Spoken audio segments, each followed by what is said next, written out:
Hello, everybody. Val Pancakes here, and joining me tonight on the stack, I have Creeps. That would be Irving West and AndeyRipley, and you can see them in Paradigm Pro Wrestling, Southern Violence and Wrestling, Deep South Wrestling, GIPW, Platinum Championship Wrestling, Square One Pro Wrestling, among countless others. Please welcome tonight with me, Creeps. Hi. Hey. Great. I'm super excited about this. I'm really looking forward to it.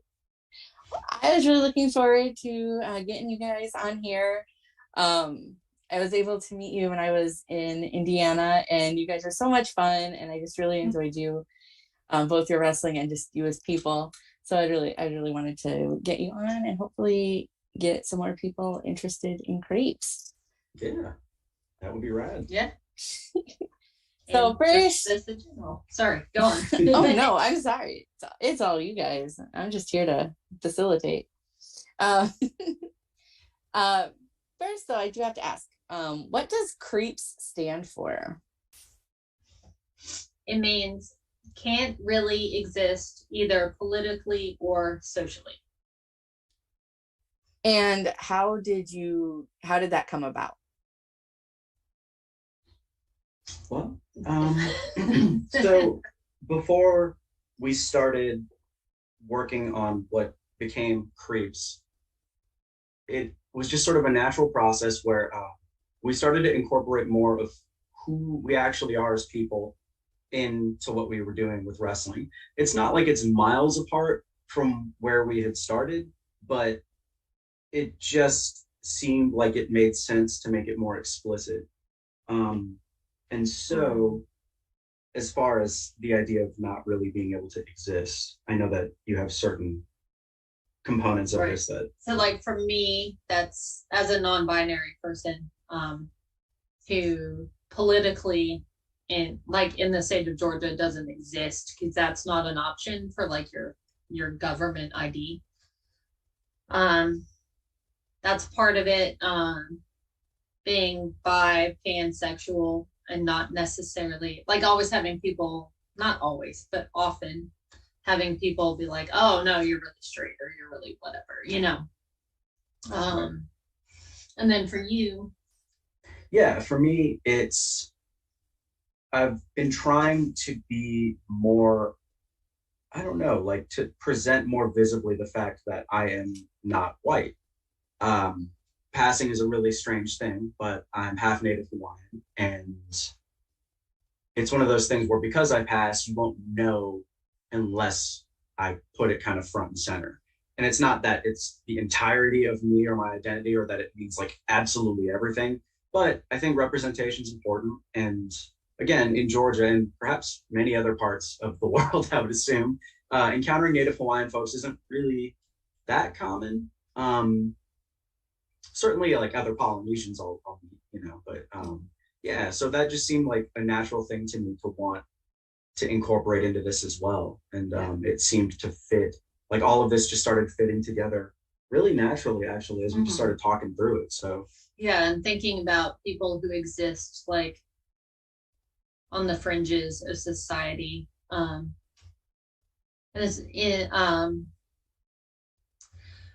How far do I want to get?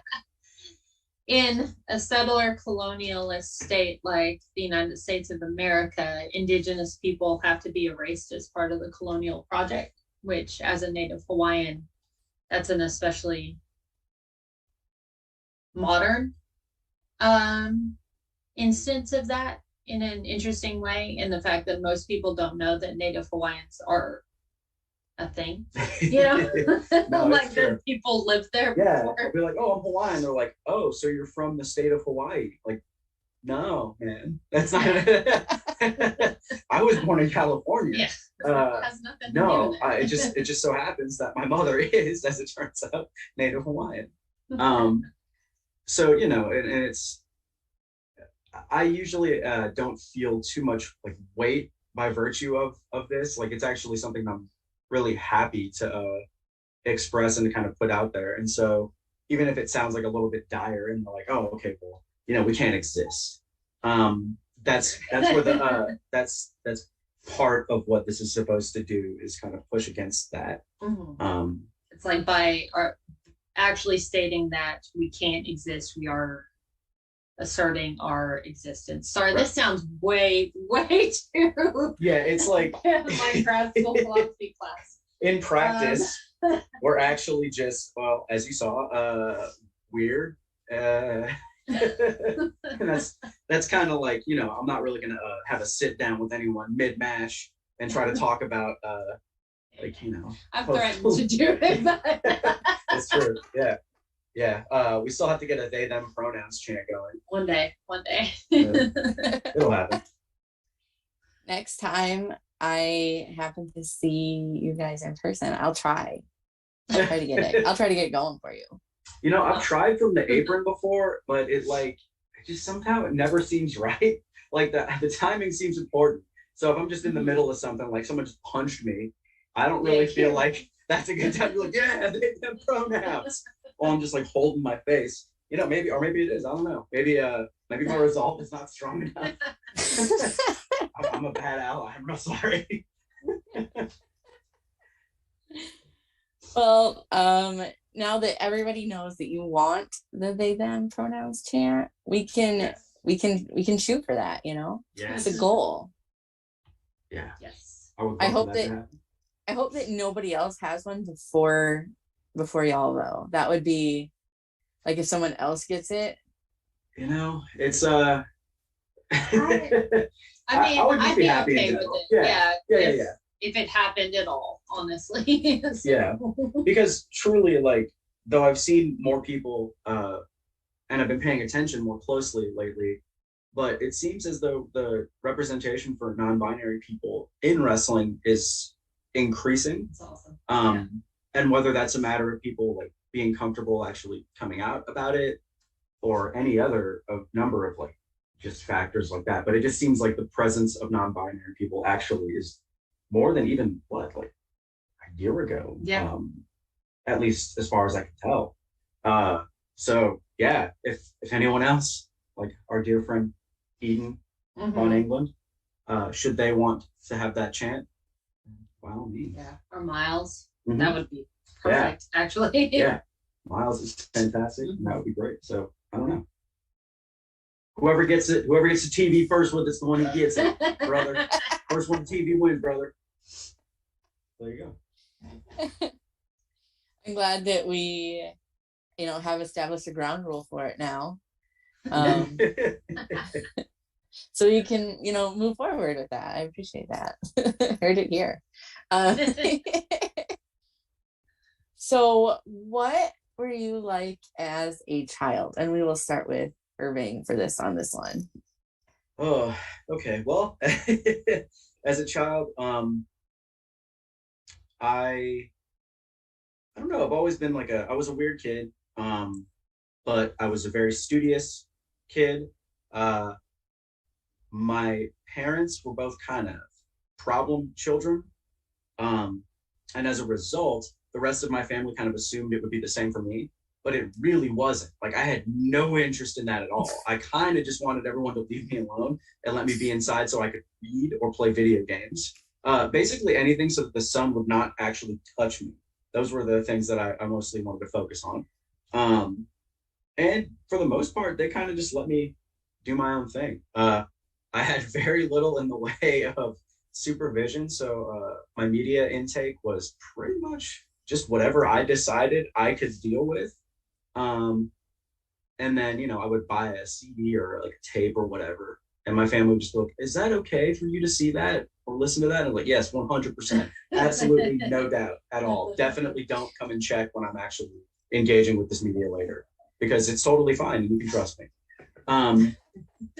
And so, yeah, that that's kind of, I've just always been a dork, Some of my earliest memories are of watching wrestling, which, again, I'm a huge dork, so that explains the connection there with those two things.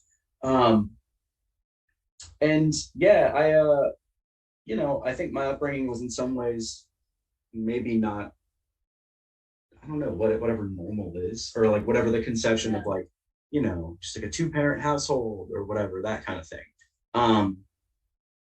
And, my grandparents were a big part of raising me. So, I got a lot of perspective that I don't know that I would have otherwise gotten as a result of how I came up. So, I was a weird kid, turned out a weird adult. Uh, Pretty happy with how it turned out overall, honestly. I'm mostly well adjusted, aside from the fact that I really like hitting my head on stuff. Uh, Outside of that, though, totally fine. And then Andy, if you want to answer that question as well. So a lot of it, I guess, is kind of similar. I learned to read pretty early, as did you. Yeah. And I spent honestly a lot of time just doing that. I'm a huge introvert still, so even as a little kid, that's most of what I did, was just hang out in my room and read. My brother's 4 years apart from me, so we didn't really I was too grown up to play with him by the time he came around, So I wasn't really athletic until much later, honestly. Much later. Yeah, just quiet. My mom talks a lot, so it took me a long time before I got comfortable actually speaking in public, because there was no way to get around her.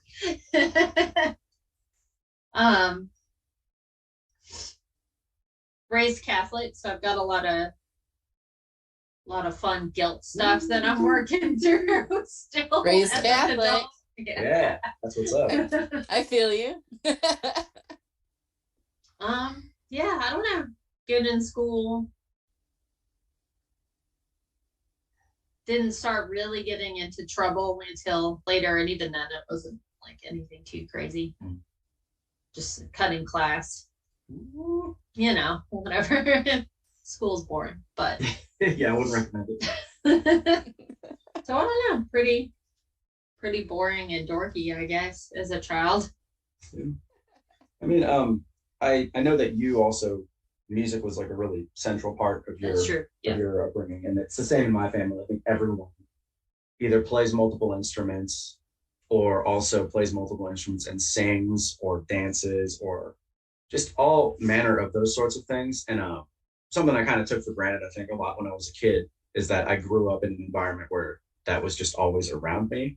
So I never wanted for ways to sort of express myself creatively.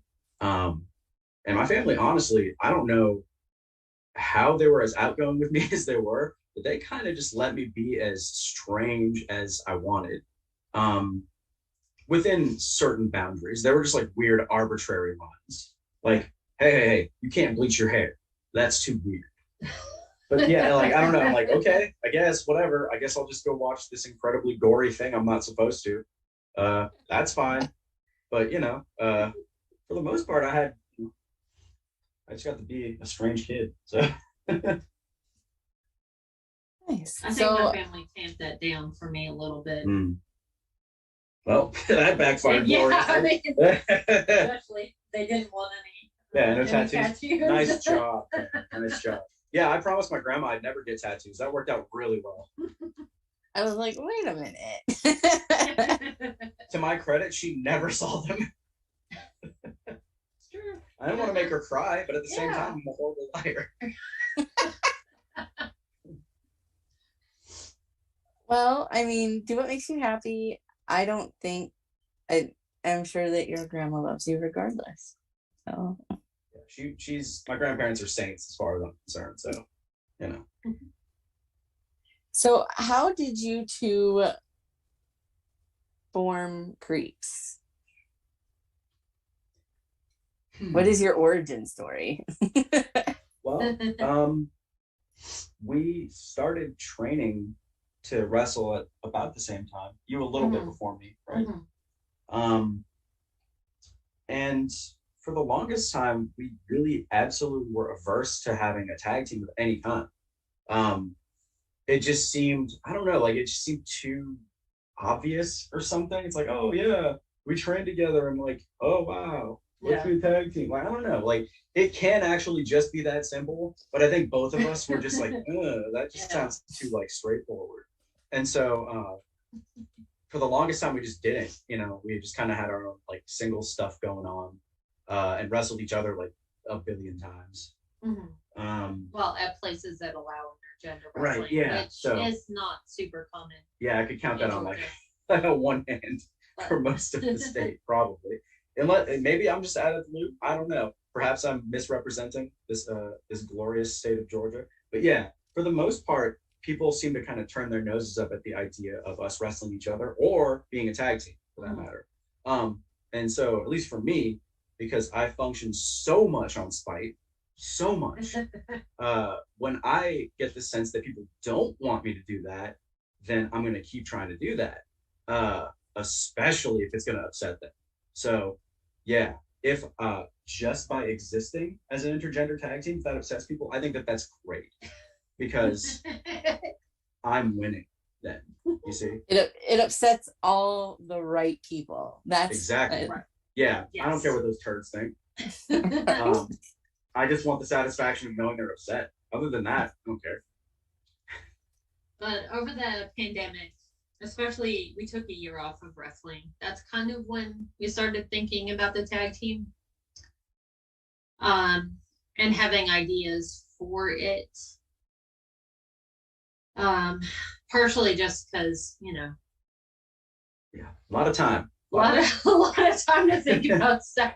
It's anyone who's involved in wrestling, I think, probably can relate to it, but it's how central it becomes to your life is kind of sneaky. And because I think people self-select to do wrestling when they're already ostensibly kind of broken, I think. And so it Don't immediately mean that as any No, form of I absolutely am. No, believe we are. You see what I mean? So it's so easy for it to become a really big part of your life because it's a really cool outlet. There's a creative component. There's getting beaten up, which is real fun. There's beating other people up, which is also really fun. But the next thing you know, like most of your week is kind of, if not completely involved with wrestling, at least adjacent to it. At least for me. And so when we suddenly when the pandemic started, it was just like, Yeah, we couldn't train. yeah, We so couldn't like, perform. yeah, so there was a lot of time and a lot of surplus creative energy for both of us, I think. And that was gonna, I don't know, for me, it's just like doing creative stuff is compulsive. And if my brain gets latched onto some kind of an idea that I want to do, like I have to do it, or else I'll just sit there miserably not doing anything until I just do the thing. And so that can be cool. We managed to harness it somewhat during the pandemic, and so it was able to become a positive thing in the end, I think. Yeah, and then we came out with the idea of C.R.E.E.P.S and went straight to Platinum Championship Wrestling with it. Yes. And then just kind of explained what it was, and they're like, "Sure, let's see if it works." And yes, it has worked very well. It has, yeah. Now. I'm as surprised as anyone. But Platinum Championship Wrestling really, I don't know that I can overstate how important they've been and how important Matt Hankins, who runs Platinum Championship Wrestling, has been. So yeah, yes, our trainers there, Brian Blows and Bill the Butcher, like absolutely. I don't know, I can't thank them enough, like truly. Not only for like just practical guidance as far as how wrestling works, like whether it's just the really mundane stuff or like some of the larger like macro ideas about doing this thing. They've always been super generous with that knowledge, and they don't mind telling us things truthfully. And I think that's like huge. It's so huge because it's easy in wrestling, especially, to go wrestle a million matches wherever. And you get to the back and you're like, okay, how was it? Someone has to have something of import to tell me because I know I'm not that good at it, right? So like one of y'all has to have criticism. Yeah. Like, come on. And then there's like, yeah, it was good. Like, all right, cool. Would you like to elaborate? Like, not really. Like, got it. So we don't really have that problem with Platinum Championship Wrestling. Like they'll anyone who's anywhere we work anymore. No, we've managed to find like a solid like group of people here, and also in places like Paradigm, which to me feels like a home away from home at this point, just because of how welcoming that whole place has been, like from top to bottom. But yeah, so we've managed to finally get to a point where people will give us really meaningful feedback, and that's amazing. It's helped, like the amount of progress we've been able to make as a result is just crazy to me. We've got a long way to go, but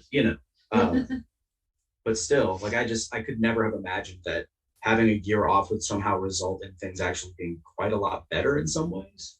So that's it's a silver lining at least. For the year spent like gnashing my teeth and being like, oh my god, I'm never gonna wrestle again.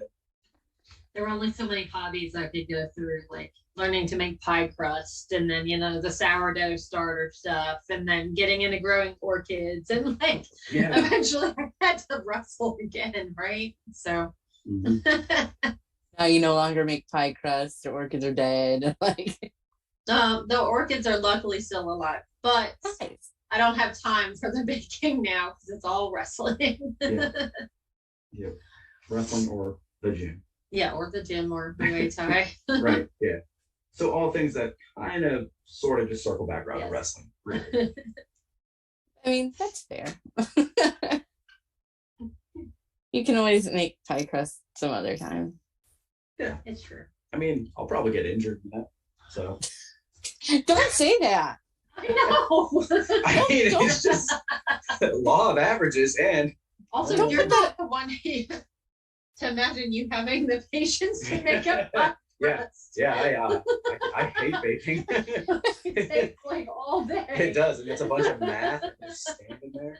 That sucks. I hate that. I hate that idea a lot. If I get injured, I'll probably find something else that's horrible for my body to do instead. It's like, what can I do with a leg that doesn't work? Well, I guess I'll just roll down this steep hill. So yeah, that'll be my next hobby. Rolling down hills. Yeah, rolling down steep hills. Yeah. I'll try to film it. I don't know. Maybe there's, maybe that's my meal ticket right there. That's what'll do it. Lord knows that I ain't gonna be wrestling. It's so funny to me. Would you do it like in a tire or like just you? Maybe I could do both. You could do it like on a sled. A log. Like in a like log. A hollowed out log. Yes. No, that actually works really. Hey, no, that fits perfectly. I'm like a weird little in that log, just rolling. Mm-hmm. No, that makes perfect sense. Rolling with Irving. Yeah. So when I inevitably make a video about that, everyone, you were warned. I can't make any promises about further injury or what kind of swears I'll say or whether I'll even go very far down the hill. But maybe I can get a GoPro, really make everyone nauseated. Keep Irving away from steep hills. Got it. Yeah. Yeah, I had some caffeine now, so the caffeine's taking hold, and I'm like, I'm going. I got ideas now. Oh no, I didn't put that in. Don't put that on me. That was not a step. No, it's not your fault. I'm full of ideas. Most of them not good. So, how did you decide to pursue wrestling? And we'll start with Andy this time. So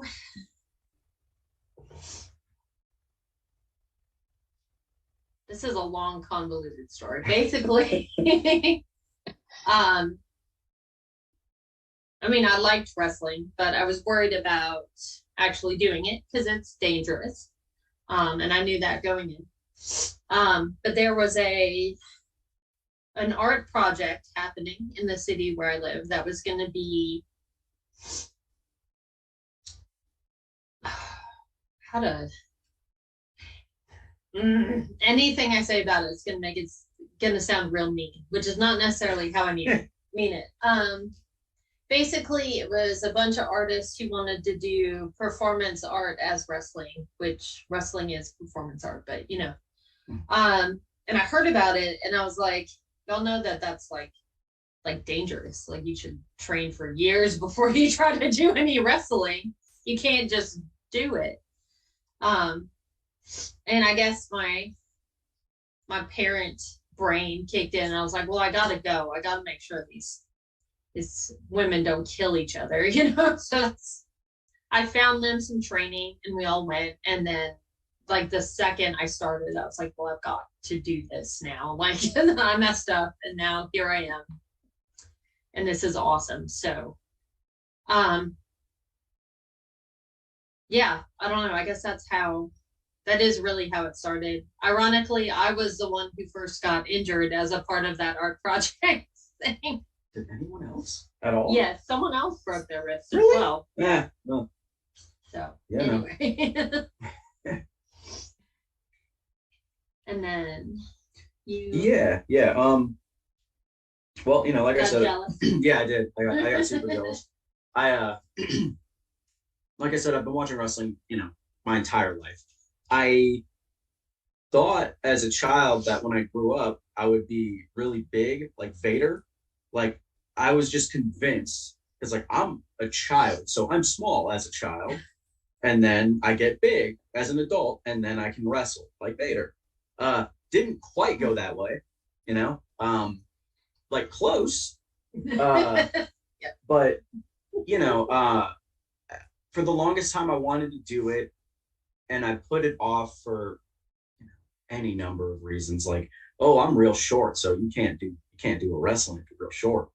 Or I am generally not very coordinated. So I figured, well, that probably won't work for wrestling either. Turns out all that was totally wrong. You can be incredibly small, super uncoordinated, and not very smart either. You can just wrestle anyway. And so, yeah, I was just like, well, I'm just going to do it because why not? I don't know. Like, it does not make sense to me just to not, like, I understand being afraid of like getting hurt and these sorts of things and one's own mortality. But, I would feel profound regret by virtue of not having done it. And so I decided to start doing it. And yeah, it's a strange thing. Like anyone who's done training for any amount of time, like wherever you're at, you'll see kind of a revolving door of people in and out. And I don't say that to like criticize them. It's just that it's a really bizarre skill and a really strange subculture. And so it makes sense to me where someone who comes in with the thing, like we've seen so many people come in who are, 10 times more athletic than I'll ever be, just like right straight from the rip. They look like they can do the thing. And then they do one training and the color drains from their entire face. And it looks like they've seen some sort of deity that told them, please don't do this again. And then they'll take themselves and all their muscles and they'll just go. And that's fine. Like, I get it. But people who stick around, like I said, I don't know, there's something like we're wired. Something is either very wrong or very right. And it hurts all the time, but you're just like, yeah, hell yeah, let's keep doing this thing. But yeah, once I started, I was just like, oh, okay, yeah, this is a thing. I don't know if I'll be good at this thing, but I'm gonna keep doing it. And yeah, I don't know. These things sort of came together. We knew someone who was a wrestler. Still wrestles sometimes. Mm-hmm. So, in the event that he hears this, hi, Nigel.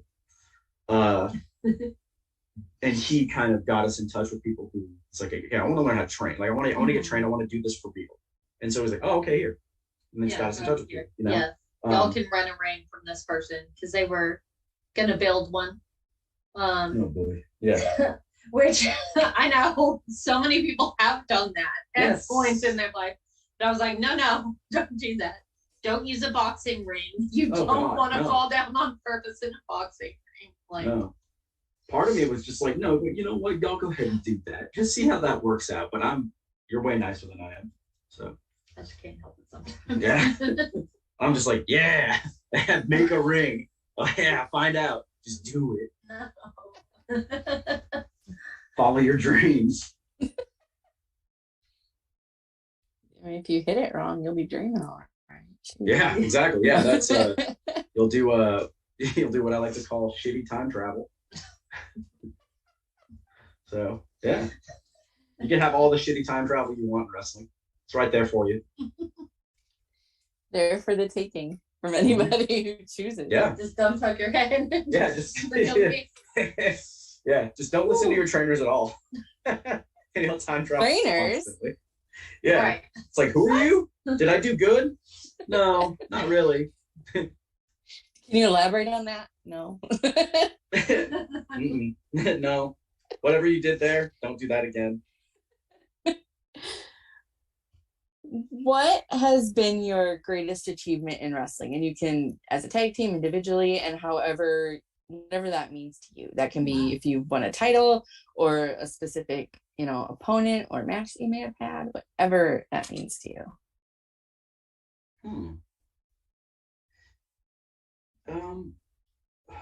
This might be I don't know, this might be the same one for you. I'm really happy with some of the things I've been able to do, some of the reactions I've been able to prompt from crowds, whether it's positive or negative. Like there's something magical about being able to do that in general. But I think despite the fact that most of wrestling, at least on the back end of the thing, it's just a bunch of dorks who really like it and have fun doing it. But I think wrestling is ultimately it's for the kids. And I don't even really, I'm not like, oh my God, kids, oh, I love children. It's not even like that. I just think it's something really cool and something that resonated with me as a kid. Seeing 1, 2, 3 Kid beat Razor Ramon was the biggest deal to me. And being able to do anything, whether it's get the amount of vitriol needed so that they can have the joy of watching someone just get absolutely pummeled, usually me. That is amazing, being able to do that. But we made what I hope would be a lifelong fan out of this little girl at just the most bizarre place, which was a Bigfoot convention where we were booked to wrestle.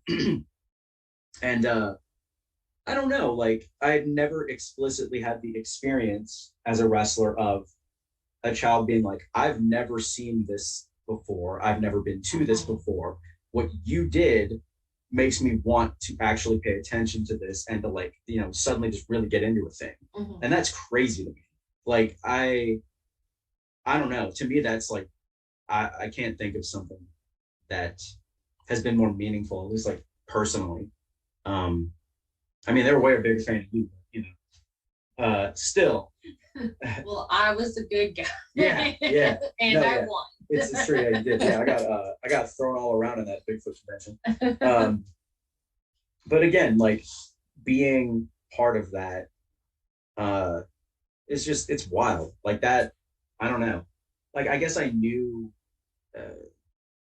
sort of as an abstract, that was a potential part of doing wrestling stuff, but just to actually see it happen, it's wild. I didn't even know how to respond. She's like, okay, I gotta go over here now.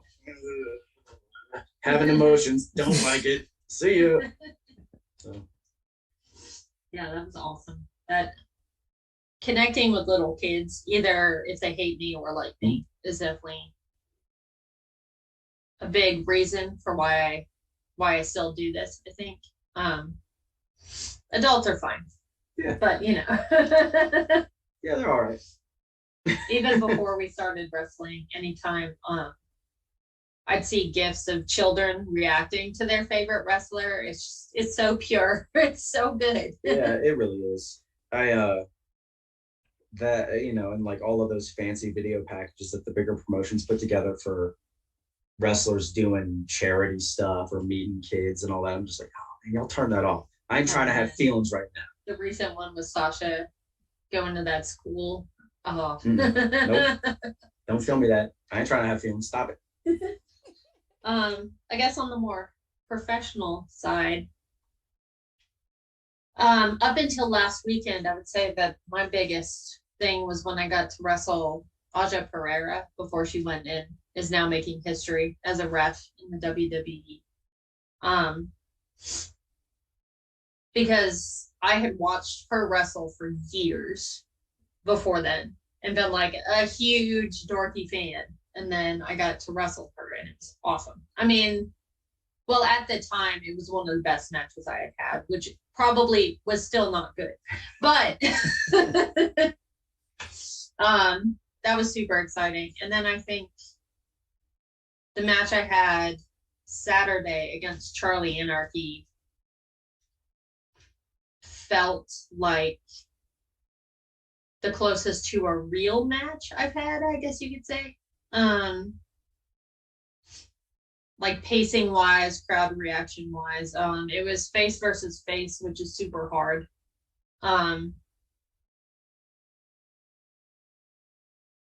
Yeah.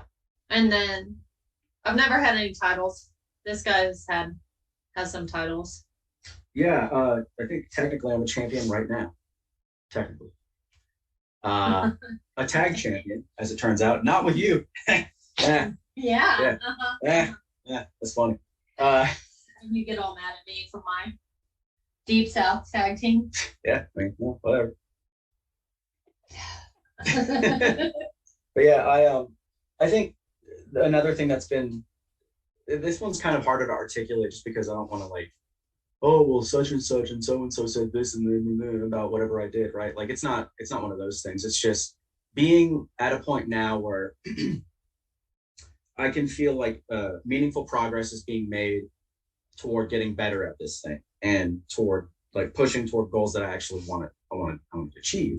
And then having peers and people who I really respect and forebears give feedback that sort of intimates that I'm on the right track with some things is just wild to me. Like it's unbelievable to have some of the folks who have been very kind enough to give feedback.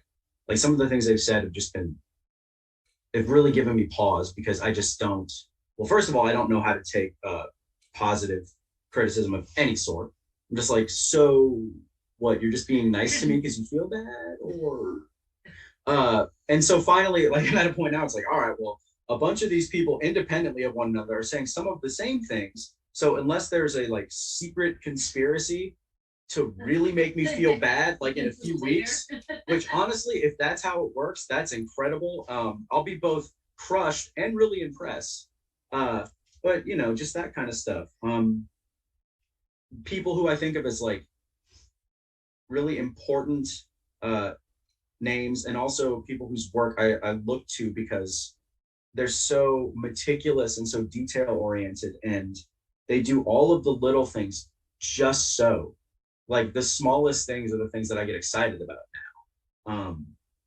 And these are the people who do those things. And to have them recognize that I'm doing something right is just crazy. So that, you know, that's good. That's really nice. Titles are okay, you know, whatever. But when people say enough nice things about you that you start to believe it. Yeah. It turns out that the grift is working. Yeah. What would you say the greatest obstacle you've overcome in wrestling is?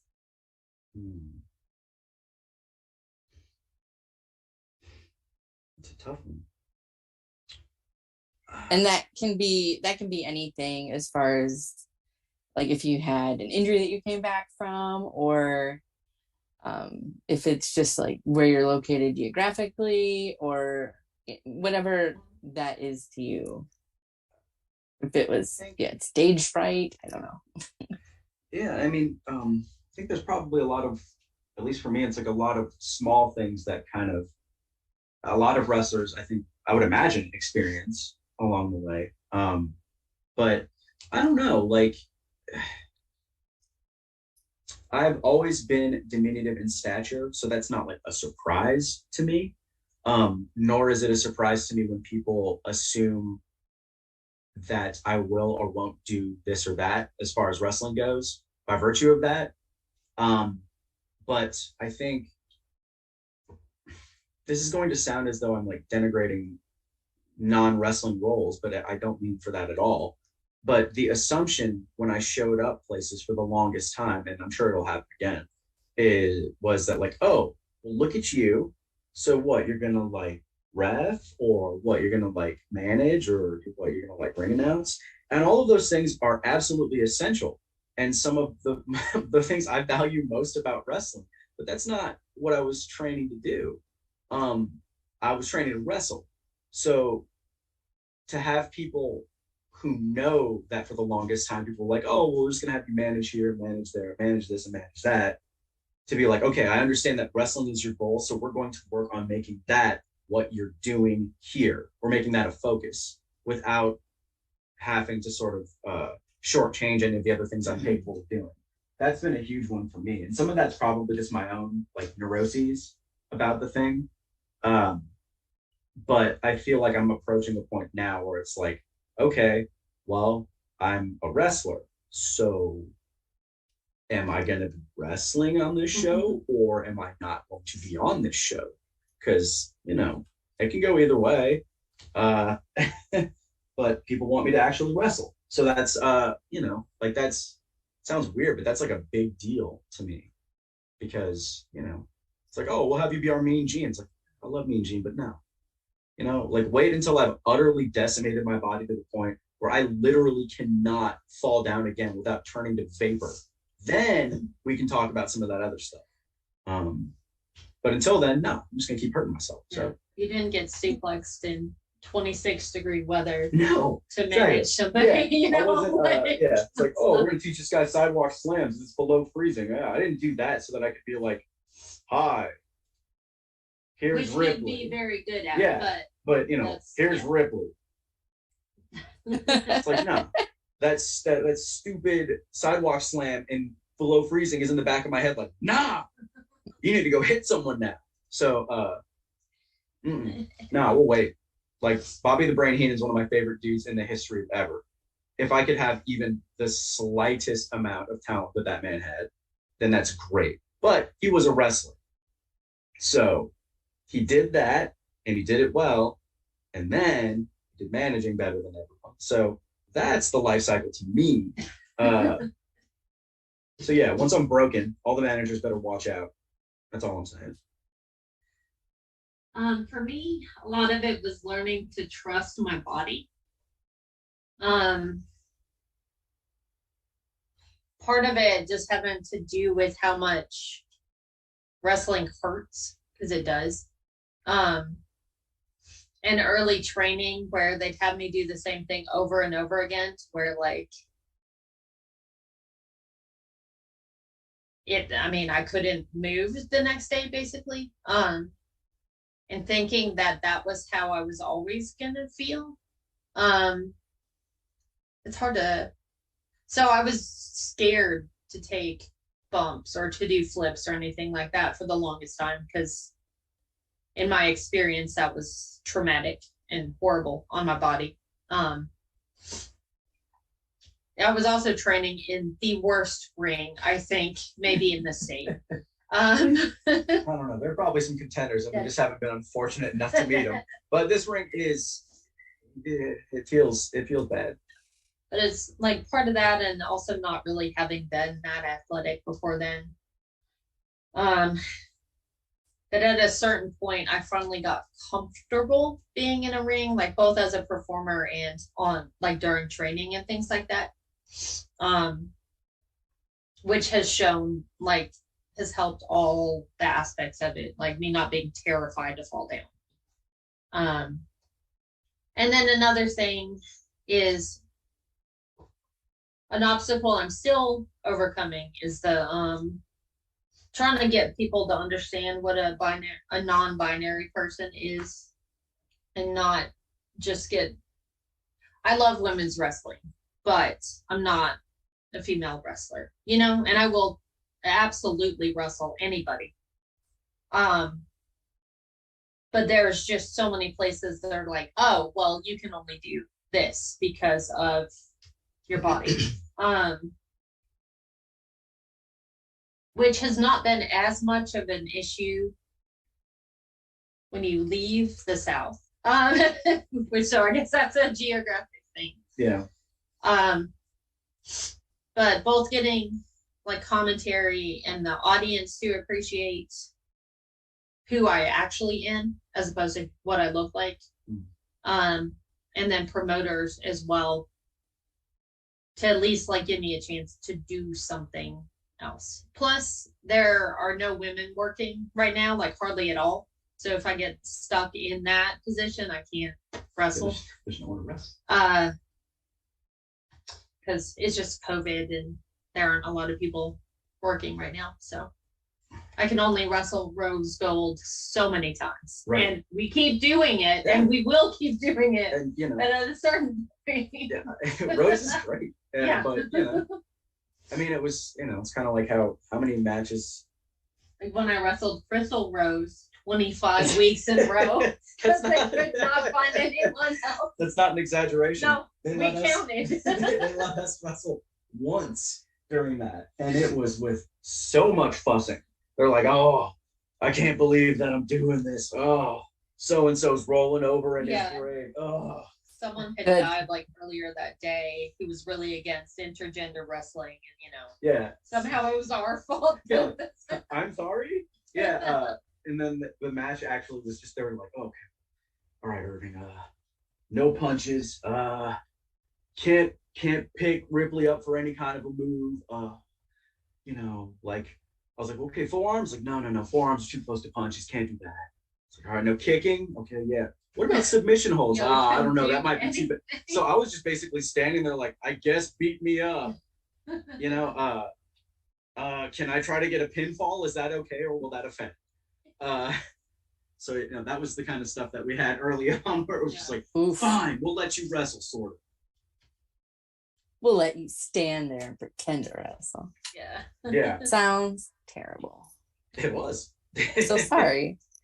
I'm glad that things seem to be progressing to where that's not like as big of a deal in certain places, and I hope that continues as more people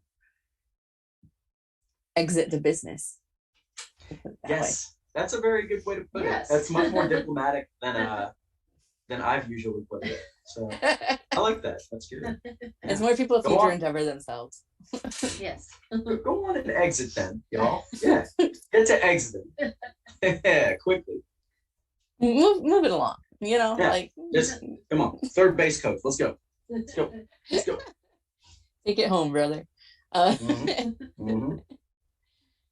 So if you had an action figure of yourself, what would it say, and what accessories would it come with?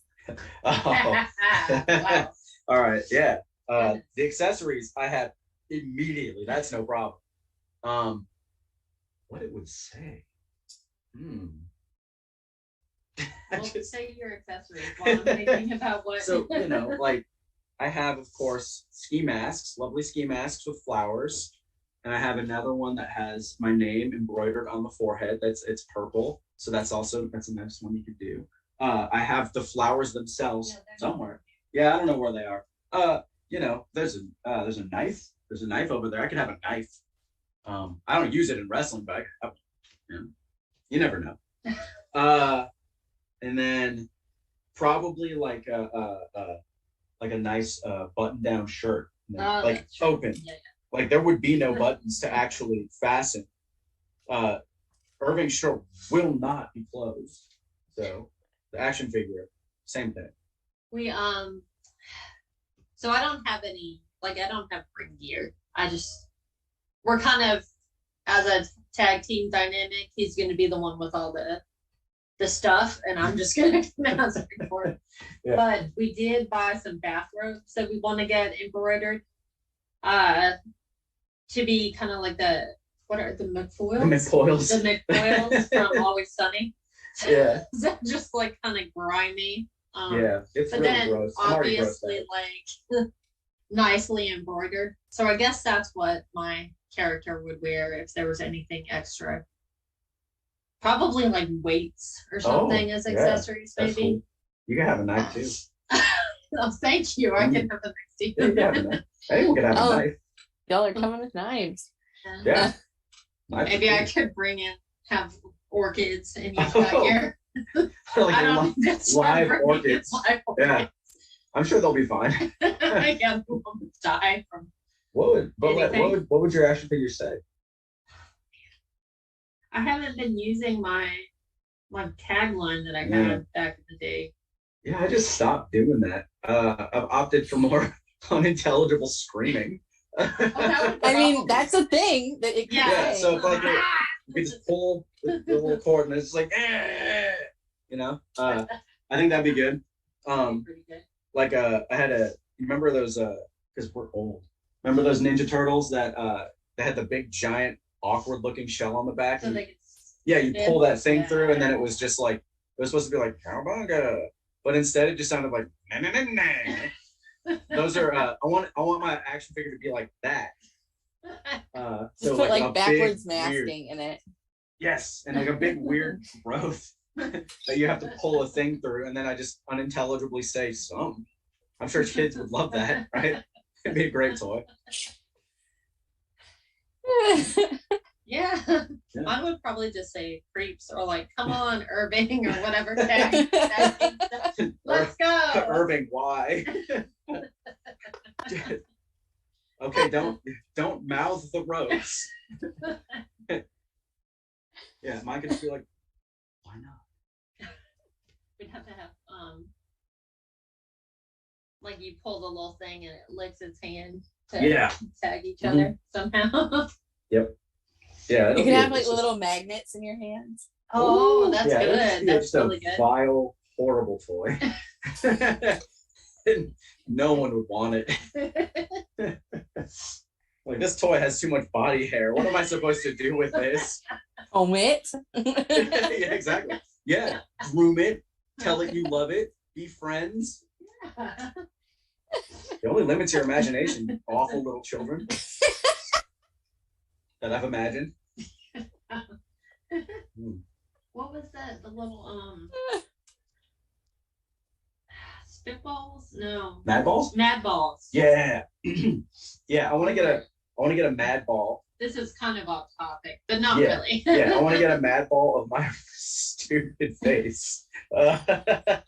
Because I think that my face is really well suited to something like that. Something like, you know, bulbous and like with features that don't look right. So I think that would be the perfect toy. I do think that your facial hair would lend well Yeah, right. to a mad ball. Yeah. Yeah, well, and that's, the reason I even have this facial hair is because I thought it would clearly communicate that I'm not nice and that people should not talk to me. And instead, it has had the complete opposite effect. It's an abject failure. I don't know what's going on. I mean, yeah, people keep cheering for us. It's weird. Like, I come out and I'm like, hey, this is what I look like. And they're just like, yeah, sure. That seems fine. Like, all right, I think this says more about y'all than me at this point. Well, I was a big fan of y'all when I saw you. So I don't know what that says about me, but I'm sure. I mean, I think that you're great. So, yes. You know. I'm sure that's not the only weird thing about me, I'll be honest.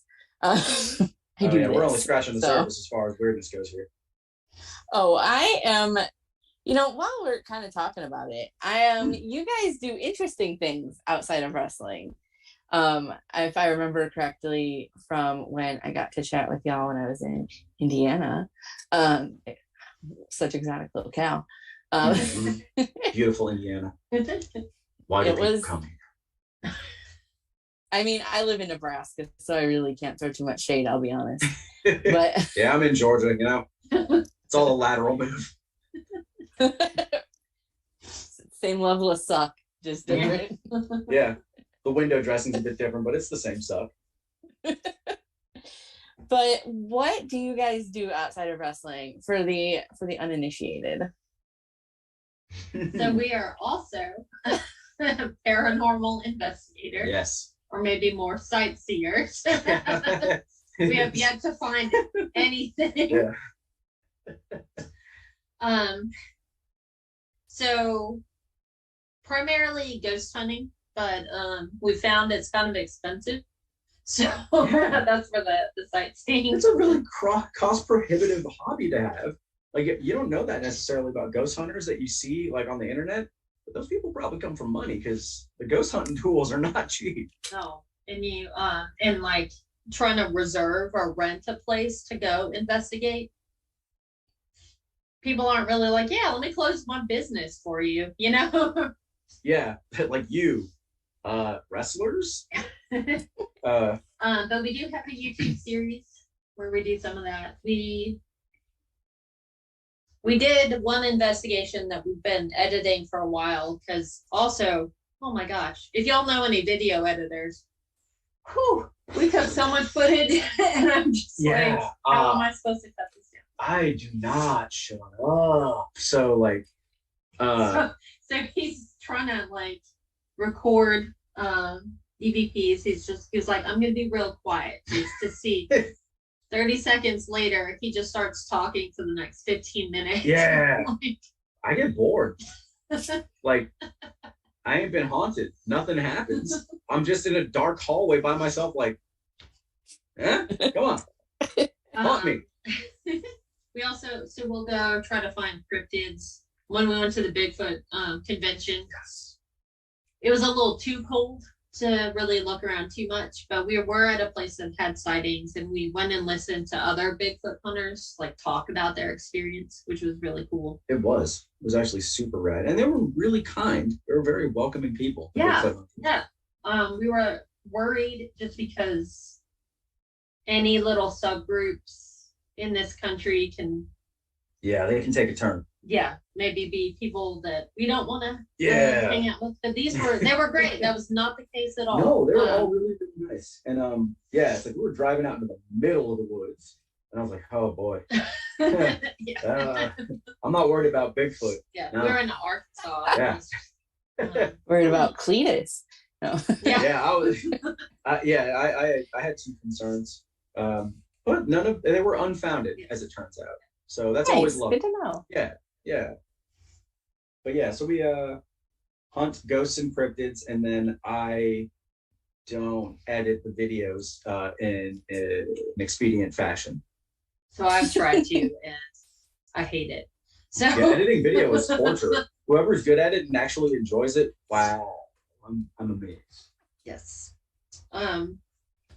Yeah, so if anyone wants to reach out with us with suggestions of places to check out, you may never see the video, but we will go.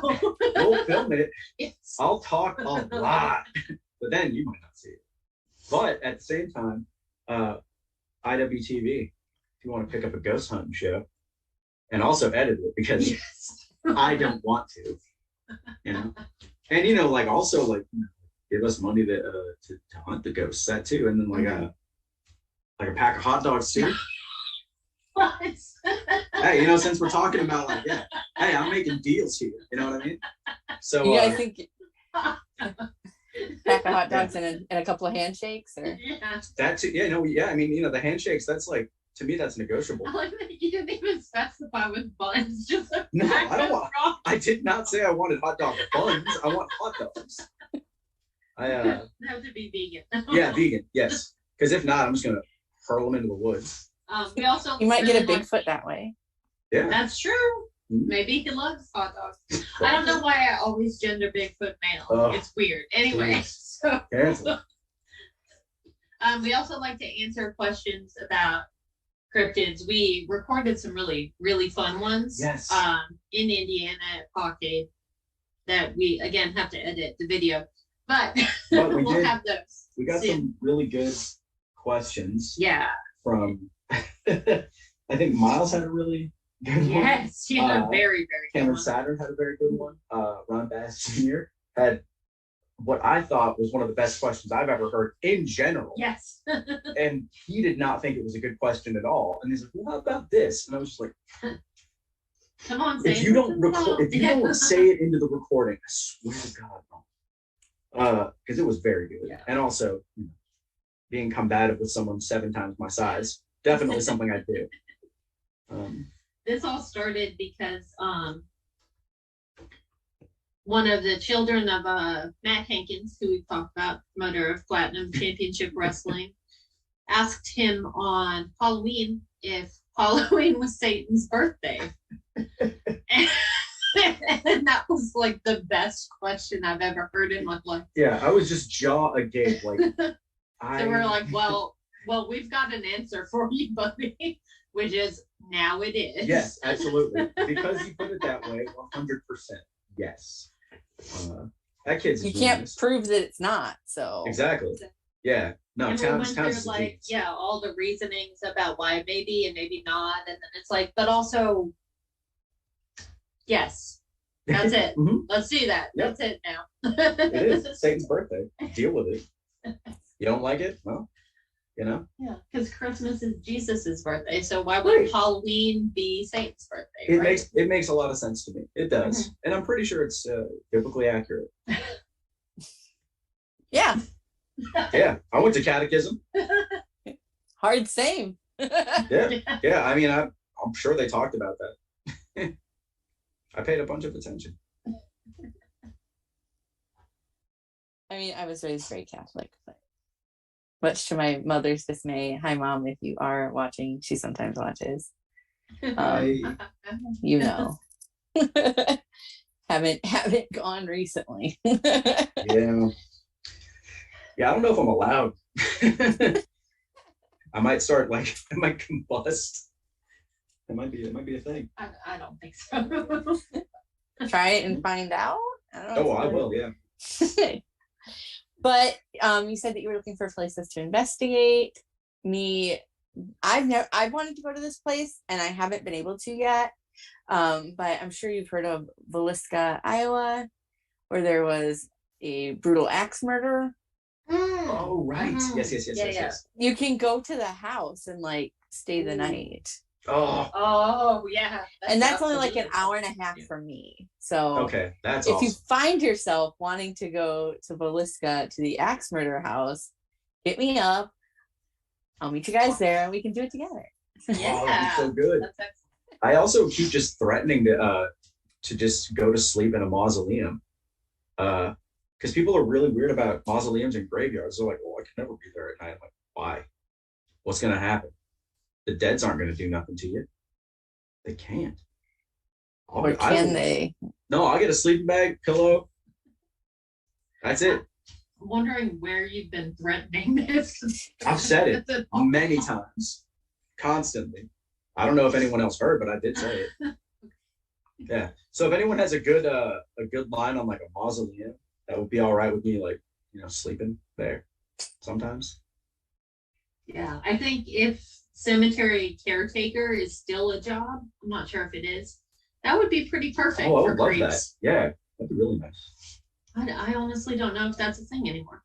Do they not take care of the grounds anymore?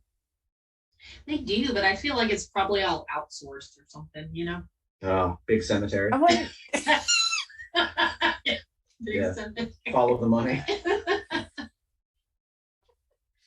wonder if there's like a company that just does that. There probably is. Probably. Yeah. Or maybe you could start one. That's true. Yeah. You can be big cemetery. I'm sure I look urban. Big cemetery. Less. I'm sure that I look really trustworthy. Like, yeah, let me take care of the cemetery. It'll be fine.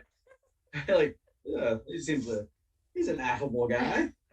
Except you'd have to do it after dark because you hate the sign. Oh yeah, it's terrible. It feels bad when it's on me. I don't like it. So you would not mow the lawn. No. Wait, there's lawn mowing? Hell. Okay. I will be a cemetery. Not if you get some goats. Ooh. See, yeah, now we're talking. I like goats a lot too. I like that With the movie Cemetery Man, I did not see him mow a lawn. Not a one. None. He was just being handsome. Yeah, that's a good movie. That movie's awesome. Now that we're way off track, which is fine. Yeah, yeah. That's the best part of these, just, taking the ride. What is the wrestling word, back to wrestling, what is the wrestling word you use most outside of wrestling? Ooh. Blown up, I think, is probably Yeah. Honestly, I would not have thought of that off the top of my head, but I think that is it. Oh, brother, I'm blown up. Oh, I'm blowed all the way up. Yeah, it just works for, and it's a good one too, because people will, like, by context, they'll immediately know what it is. Yeah, you don't have to explain it. So if you're just like, tell you what, I'm blown up. It's like, yeah, I understand completely. Whereas some of the things, they'd just be like, huh? Yeah, I think brothering has increased quite a bit. A lot more brothering than there otherwise would have been. That's one of those things too, where I think you say something with a hint of irony enough times, and then it just becomes a thing you say. As was the case when, like, I grew up in the Bay Area in California, and so everyone said hella this, hella that, and so I started saying it as a gag because I didn't think much of it at the time, and then I just say it. I just say it. It's something I say. It's fine. I'm trying to think. It's also one of those things where there are probably wrestling terms I use that I don't realize are wrestling terms because I use them so often that I probably just drop in conversation and everyone's like, what? Yeah. That's fair. Yeah, I mean, I tell probably coworkers. Like no sell. Yeah, like, oh, cool, yeah, way to no sell that, bro. Right, yeah. Yeah, I mean, I do scream at my real life coworkers, red equals green, brother, constantly. Like every Zoom meeting, I'll just appear like, red equals green, brother. And then I'll turn my camera off. Pin me, pay me. Oh yeah, pin me, pay me. The best phrase in wrestling. Pin me, pay me, brother. Which, boy, oh boy, that sounds not like wrestling. Sounds exactly like wrestling. It does, yeah. It sounds nothing like and precisely like wrestling. Pay me, pay me, brother. I wish I had more reasons to say that in everyday life, but I mean, you should make a goal to incorporate it into your everyday conversation have it be more often. My signature for all professional emails. Oh, no. Pay me, brother. See how long it takes for me to get fired. Just no more pay me. Pay me? Yeah.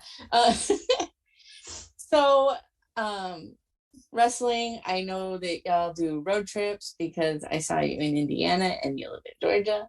And so, what do you like to listen to when you're on the road? Well, we mix it up a lot, I think. Like for the first part of most drives, if they're going to be like longer than an hour, it'll just be some music. Like, I don't know. I think we go to there's a lot of Aaliyah. Italo disco, yeah. Andrew WK, also always a good choice. Usually some really very ignorant tough guy hardcore stuff. And then we've had some audiobooks that we were slogging through. Some of them are good, but audiobooks are hard. They are, and my attention span, it is not good. So I will just space right out, and then I will have no idea what's happening anymore. We listen to nonfiction audiobooks usually that are about the paranormal. Not high production values, I don't think, on those. There was a JFK conspiracy book. We listened to most of it. Yeah. Not all of it. A couple of John Keel books. Uh, and John Keel, that guy was a piece of work. Let me tell you. He wrote Mothman Prophecies, Okay. which was a nonfiction work, and then kind of became the movie. Mm-hmm. He's got some interesting views on women for sure. He cannot let a woman pass by his view and then be part of the book without a comment on their looks. I swear. He can. It's like, it just, like, you wrote it down, man. You could have took it out. But no, it's like, oh, yeah. Mrs. So-and-so. Mrs. So-and-so. Very attractive young housewife. A very comely young housewife. Why are you saying But then that? also sometimes we'll just be like, yeah, a home woman. It's like, you didn't have to do it like that, John. Yeah, Keel. come on. Bro, you were no prize. I've seen No. you. All right? Like, let's chill out here a little bit, John. But so the Mothman Prophecies is a collection of interviews, basically. So he's talking to a bunch of people where these sightings occurred, and every single woman he talked to, he has to judge their appearance. Yeah. It's like I started like trying to keep an informal tally. It's like, oh, when's Keel gonna comment on someone's looks again? Yeah. Only one man, I think. Yeah, there was like the one outlier. Oh, did you get confused, John? Like what?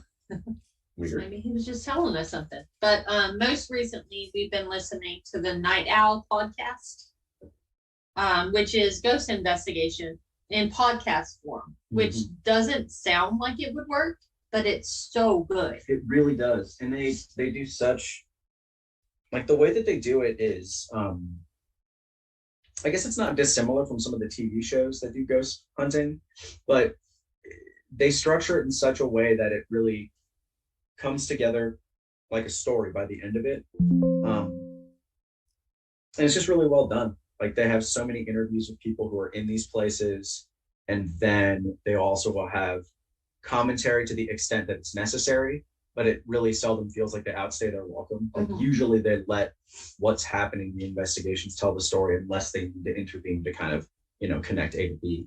So that's been really awesome.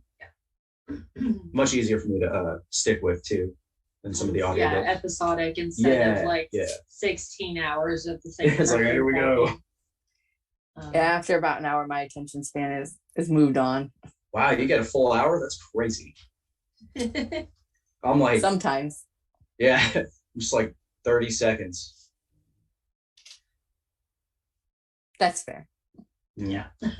That's why I like punk songs. Yes, exactly. Yeah, and I feel that way about wrestling matches and bands sets when they play too.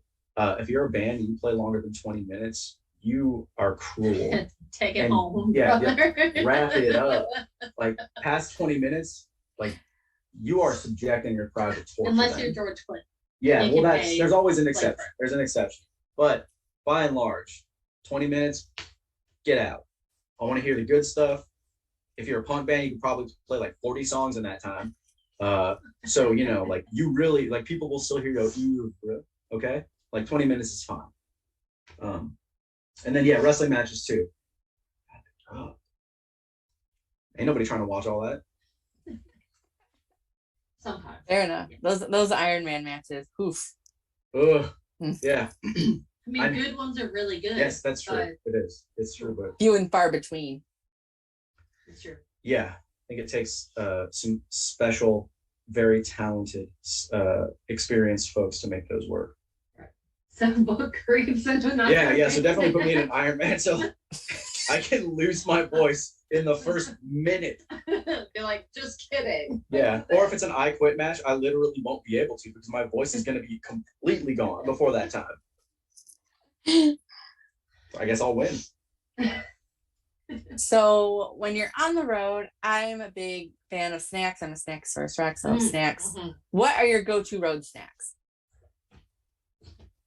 Ooh, so lately, well, okay, energy drinks I count as part of it. So that's like, those are, we gotta have those. It's important. Yes. So a lot of ghost energy drinks, both because they're great and because it's on brand for ghost hunting. And then there have been some other wild ones like these C4 ones that taste like Starburst. Those are really good. Alani knew. Yeah. They're smaller, but they taste really good. Yeah. The cherry slush is really good. They're svelte little cans. Coconut water, because we never drink enough water. Miles, I'm sorry. Yeah, I'm sorry. I'm so sorry, Miles. But especially like when you're on the road, you don't want to stop 1,000 times. So I don't want to drink a ton of water. Yeah. And then the next day I regret it. Yep. If ever I was not driving, boiled peanuts would absolutely be the thing for me. But you can't really eat those while driving. I really like the lime Lay's potato chips. They're like really, really limey. Yeah. Yeah, like it's intense. That's how it should be. The somebody and somebody's protein cookies. Oh yeah, they're vegan protein cookies that have two guys' names on them. I don't remember what They're at all the gas stations now. Yeah. Is one of them Larry? Yeah, something like that. I think they're not easy names to remember, at least not for me. But they're cookies and they're vegan protein. And they have protein, so those are good. And they're not terrible for protein cookies, so. Yeah, they mostly don't taste like sand medicine, so like they're all right. And then I found on our travels to and from Paradigm, since we're usually in Louisville. Oh yeah. They have. It's where I discovered this vegan jerky called Bee Leaf. I think that it's a pun. I think bee leaf. It's a good pun, I guess. Anyway, the jerky is crazy good and it's wildly expensive. So like, I'm pretty sure that I take a loss anytime I'm near that jerky, like financially, because I'm just like, oh, I'm just gonna get it. Yeah, it's like $40 a jerky. Yeah, it's like, wow. You have 3 packs of jerky. It's like I'm not smart. Okay. But yeah, that's something I really like. Yeah. The Beyond Jerky is pretty good too.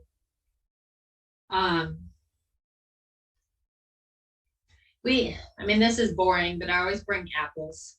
Just, apples. Yeah. To pretend that we're healthy on the road. We're not, but No. We stop for Impossible Whoppers a lot, for sure. Large fries. Yeah. It's there are stretches of this great nation where vegan food is not exactly the easiest thing to find still. And as much as I like fried potatoes, which I like a lot, I like fried potatoes a lot. As it turns out, that is not all that one should eat. So yeah, the Impossible Whopper has been a really interesting turn of events. Still, yeah. I'm sure it's probably still horrible. Oh yeah, yeah. Sure. But at least it's got like more than just a potato in there. So. Gone are the days of only McDonald's apple pies. Yeah. Which I love, but you can't eat only that all day. No, not if I don't want to think about what that would. I mean, not with that attitude. Yeah, exactly. Yeah, no, I'm a quitter. It's what it is. Do you have any pre-match rituals? I don't, and I kind of feel like I should. Just because so many people I really like do, and I'm like, what am I missing out on? Other than just telling everyone have fun, be safe. Oh yeah. It's like, yeah, even if I'm not in the match, if I'm nearby and someone's about to go out, I'm like, have them be safe, have them be safe, have them be safe. And I really do hope that they do both of those things, because if you're not having fun, don't bother. Pre-match rituals, I think like I have small things, nothing like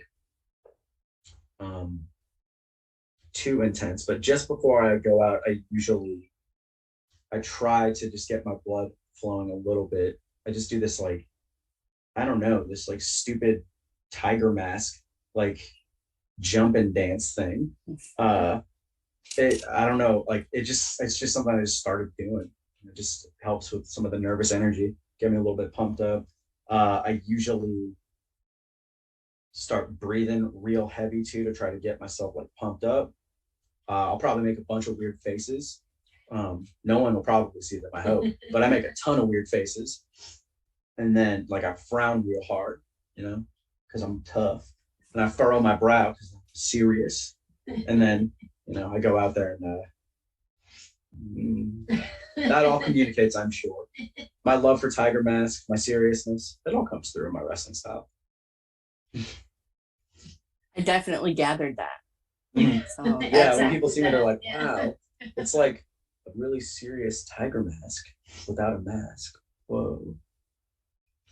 That's what they always say it constantly, People tell you that all the time. Must be so boring. I can't go 2 feet without someone saying it. What is your favorite move to take, and what is your favorite move to give? Oh. So I've been rethinking my stance on Saito suplexes. I enjoy them, but I took a pretty gnarly one on Saturday, so maybe they're not my favorite anymore. No, it's good. You get to see the white light. Those are fun because I'm just being flung typically because people are a lot bigger than me when they give them to me. And if I hit right, I can like flip up and then do a front bump out of it, which is fun. Yeah. To give.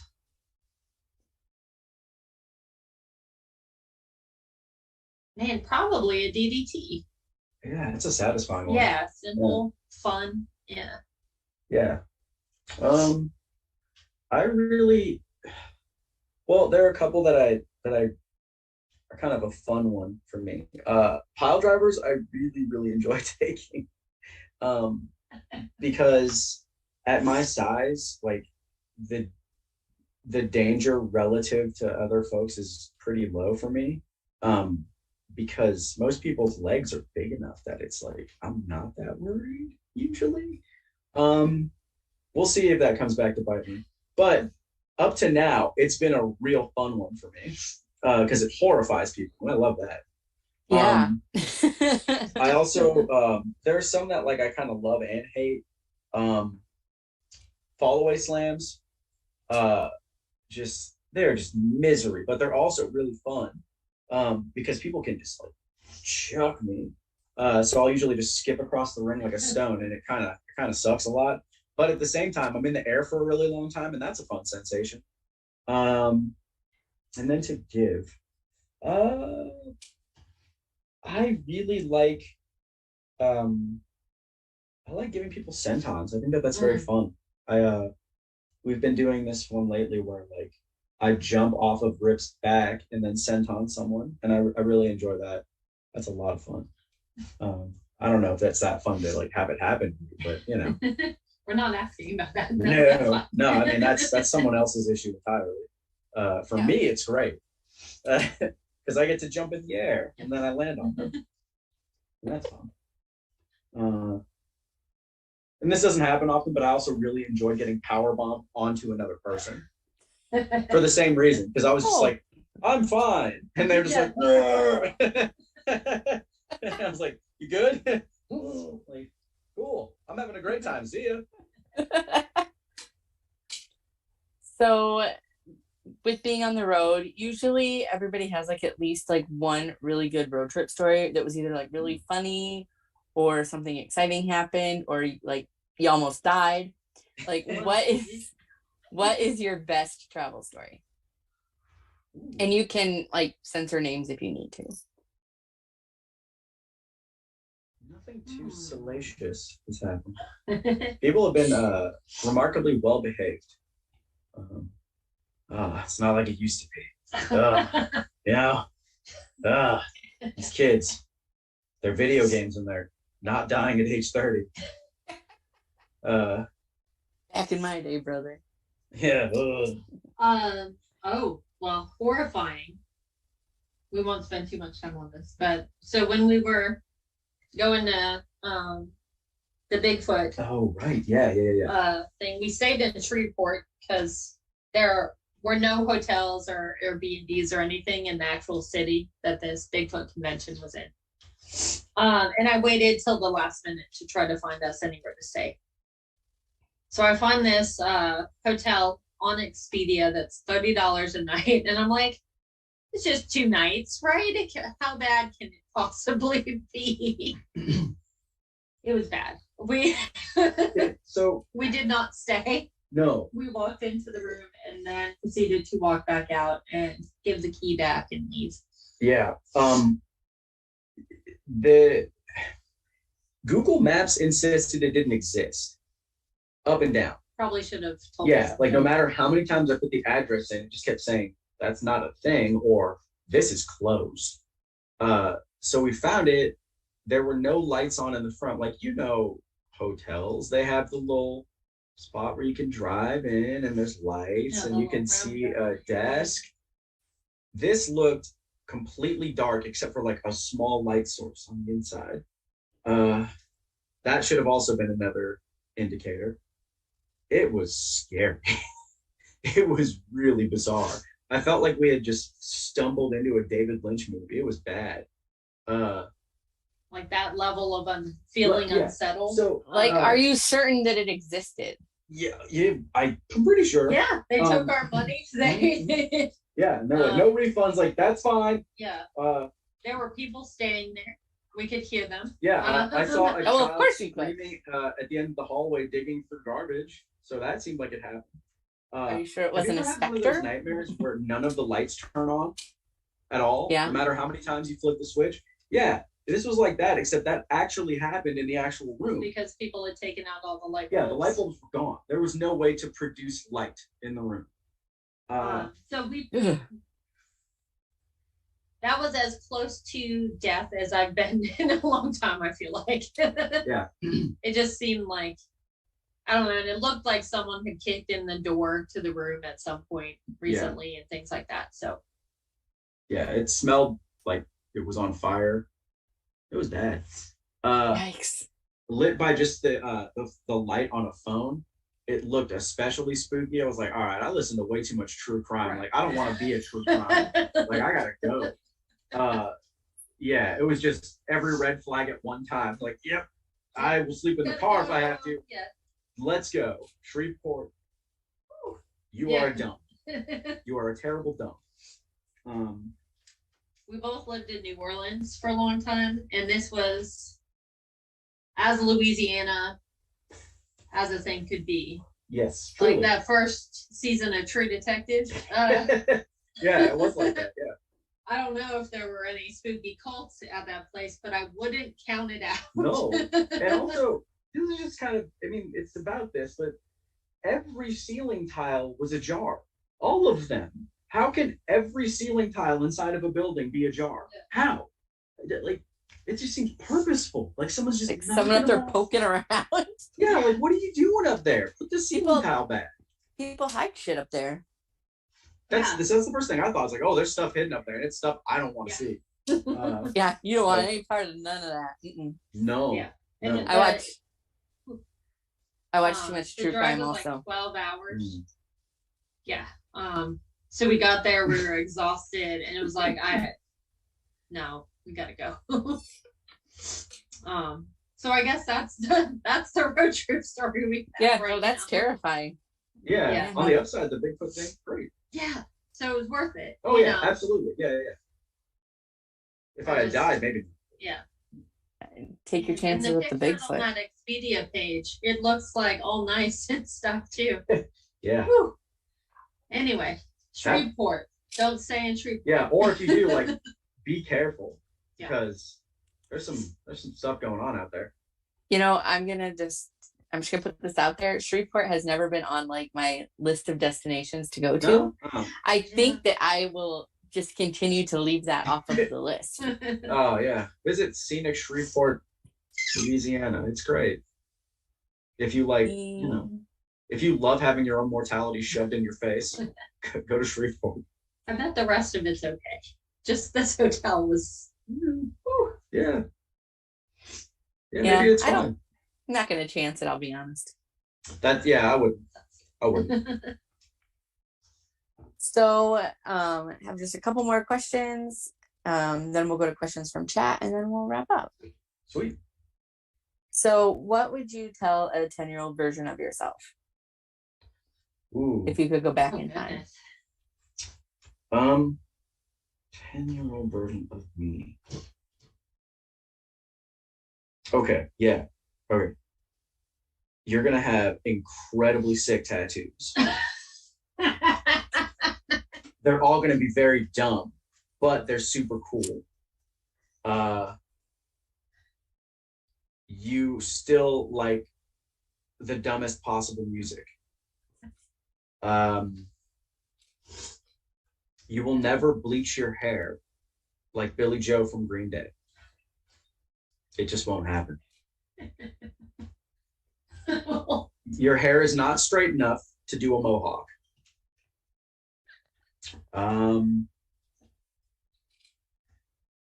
Oh, crop tops are very good. Yeah, I think those are the things. Especially back then. Yeah. Yeah. I mean, they were yeah. still... When I was younger than that, I had a rat tail. So I mean, that kid probably he would have already been like, yeah, no problem. It's like, yeah, rat tail, crop top, let's get it going. But 10-year-old me, I don't know. 10-year-old me might not have been as keen on that. I was probably wearing like double XL metal t-shirts and things like that, just looking really, really cool. Huh. It would be something about trying not to hate my body, probably, especially at that point. Heading into preteen times. Yeah. Oh boy. Yeah. And that didn't go away for a long time. And also maybe something like, hey, you know how you really like all the women in these movies? It's not just because, they're because you identify with them. Hey, you really are into Mulder and Scully. That's what this is. Don't. It may take you 20 years to figure it out, but that's what it is. Like there's a beauty in the simplicity of this, believe me. Yeah. Yep, that's hard to relate. Yeah. Hard to relate. So, what is the biggest animal you could take in a fight with just your hands, no weapons? Ooh. Biggest.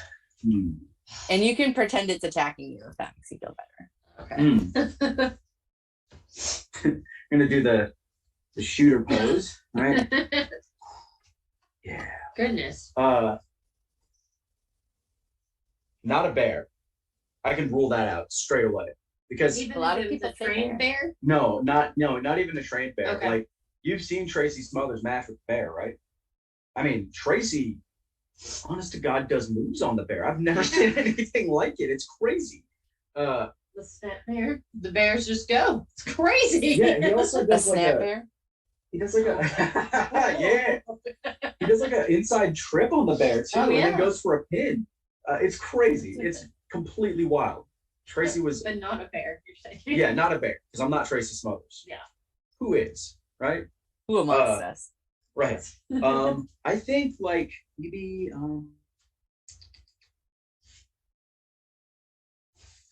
like well, hyenas have really strong bite, but I'm trying to think like probably a canid of some sort. It would have to be like the strategy would be to stay away from its jaws, of course. But I wouldn't want to fight like a large cat because their claws and they're too bendy. Like I don't know, I don't like that. They're it's like they're made of wind. I don't like it. So yeah, probably like a hyena. I think that under the right circumstances, if I got the drop on one, like if I could get a hyena's back and just keep that control and not let its mouth get anywhere near me, I think maybe that would work. Okay. But it'd have to probably be like a really like sickly small one, But that I think maybe, or like maybe like a baby, I was thinking birds. Birds. Because they're terrifying. Yeah. But their bones are really fragile, you know, That's true. so I'd That's have true. that going for me. As long as they didn't peck out my eyes or scratch them. No, I didn't even, birds did not even enter into my mind. I don't think I don't think I've had anybody ever say a bird before, I'll be honest. Really interesting. I'm thinking like maybe a hawk. Oh, a hawk. Not like they got talons though. They do, but I would say like a heron. But a heron's not gonna attack me. I mean, is it? Oh God. I mean, it depends. You're gonna shove it around a little bit. Start telling it has a bad work rate. I would not fight a pelican because that's terrifying. No, people act like pelicans aren't scary. They are. They're scary. They're very large. My first impulse was alligators, and I was like, "Why?" Yeah. Oh, I lived in Louisiana. Yeah, I thought about it. Like, I think that immediately. Ooh, like maybe a nutria. Oh, yeah. Yeah. I'd probably take a nutrient. Yeah. Or a caiman? Are those the small? Yeah, the little tiny alligators. babies. Oh yeah. Yeah, they came really out. Tiny guys. They have those at the zoo here. Oh. Yeah. So I'm just gonna jump right in there. Yeah. Is it still vegan? The caiman's like, yeah, we're gonna fight, brother. And I think it's still vegan. Agree and sign it. They sign it, yes, of course. We do a contract signing because wrestling, everyone loves to watch that stupid garbage. So, sign this contract. So what if you guys as a team could take on any cryptid? Which cryptid would you take on? Ooh, okay. We've talked about wrestling Bigfoot a lot. Yeah. Yeah. I would not win. No, but I would Let me be clear. to do it. Yeah. Let's see who else would be good. Not the Pope Lick monster because of the hooves. Yeah. That's scary.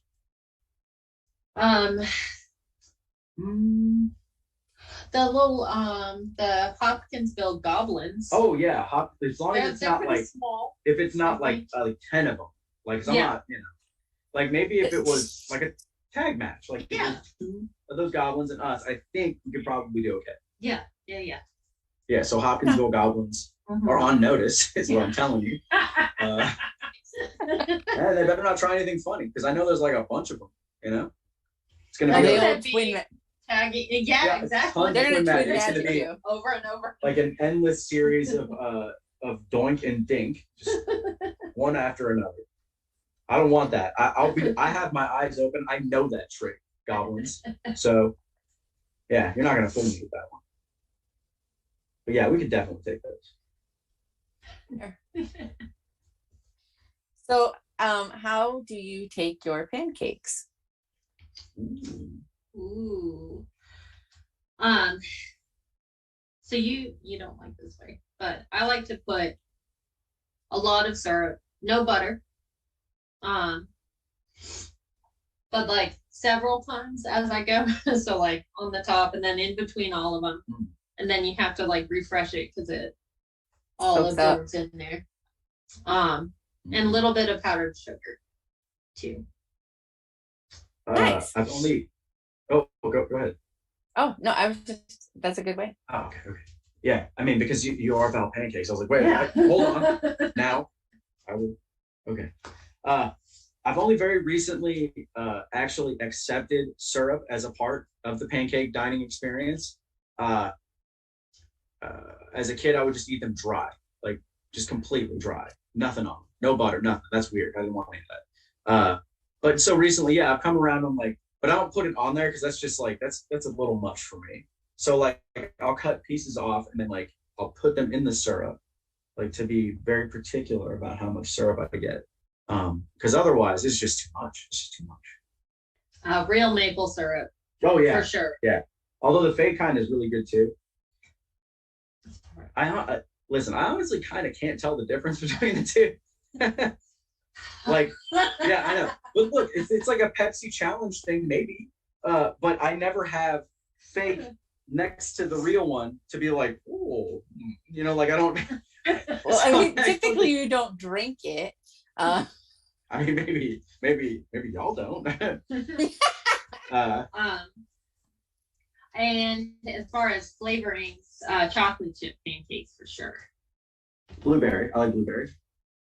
Those are both good Also moves. solid. Mm-hmm. Yeah, Yeah. blueberry is also really great because like then if you really want the extra sweetness, it's already there. You don't have to turn it into like a big like soup, you know? Like I'm all for a lot of syrup, but I've done like the dunk method before. That's also acceptable. Okay. Yeah. As long as I just appreciate that neither of y'all said waffles. So much appreciated. Oh, no, I mean if asked about if asked about waffles, then you know. Yeah. Some people try to tell me they don't like pancakes, and I'm like, good that we waited till the end of the interview for that question. Yes. Yeah. You shooting on me, brother. Oh, that's probably another wrestling phrase. Yeah, I say that like a lot. I'll just say it too, like for no reason. Just if I'm close to someone, be like, shooting on me, brother. Or telling someone that they're going to get their receipt. Oh, you got a receipt coming, brother. And they're like, what? Like, was there a purchase? Like, oh yeah, there was a purchase, and you're getting a receipt. Yeah, I mean, I'm insufferable, I think, probably. Like I was before wrestling. Wrestling only made it worse. So yeah. Oh, it's fair. So now I'm gonna take you on like a little journey. So just like go on the journey with me. There's a question at the end of the journey. Okay. Okay. So you're hungry and you go to the store and you're like, cruising down the aisles and you want to eat something sweet. Mm-hmm. So you go down the aisles and you're like, cookies. I love cookies. Who doesn't love cookies, right? Oh yeah. So you go to the cookie aisle and there's all those cookies, but you don't want any like chocolate chip or oatmeal raisin or anything. No. You go to America's favorite cookie, which is the Oreo, which I do believe is vegan. Mm-hmm. So, but you don't want any of the weird flavors. There's all those flavors. You don't want that. You just want like your regular like chocolate cookie, white cream center Oreo. Mm-hmm. But like you still have choices, right? Because you can get like the thin Oreos, or you can get regular Oreos, or you can get double stuffed Oreos, or you can even go for like a mega stuffed Oreo. So like which Oreo are you picking? Yeah, double stuff. That's I didn't have to think about it. Straight to it. For me, it's between the thin ones and the regular ones, depending on if I'm pretending Oreos are healthy. Like I'll just get the thin ones, even though that means I eat 3 times as many because they're smaller. I'm not gonna pretend that at all. So double, like I forgot the mega stuff existed, and that honestly that might be an abomination. I'm not sure. But I respect it. No, I think that's cool. I think that level of lunacy is good. I should applaud that. It's good. Yeah, never far enough. Always further. So final answers are double stuff for me, for sure. Probably go with the regular ones. Well, one of you answered that question unofficially correctly, and that would be Irving. Double stuffed is the unofficial correct answer to the question. But I understand your reasoning behind a single stuffed option. But why not have extra stuff? Like the cookie part, you know? And it's overwhelming. No. If there's that. Nope. Sorry. Incorrect. There was a wrong answer, and you gave it. Yeah, there were a bunch of wrong answers actually. Yeah. At least there was technically only one correct answer. I mean, you can like what you want to like, but nope. Sorry. And this is the time where we go to Christopher, who has questions from the chat, I imagine. Oh, yes. Lots of questions from the chat. It was a very active chat. Everyone's having a great time talking about ghosts and Bigfoot and wrestling and eventually pancakes and Oreo cookies, as always. So a few questions from the chat. We're going to start with Mr. Jolly was in the chat. Wants to mention that those are some badass artwork pieces you have, Andy, as well as both of you. Can you tell Mr. Jolly what he's looking at and maybe the story, if any, behind them. Mine don't really have stories necessarily. So it was going to be a sleeve of just a bunch of pirate stuff. But the artist everything's very big. So it ended up being just one part of that, which was Peter Pan and Captain Hook. And then we've got the crocodile down here. So I've got a Peter Pan sleeve here.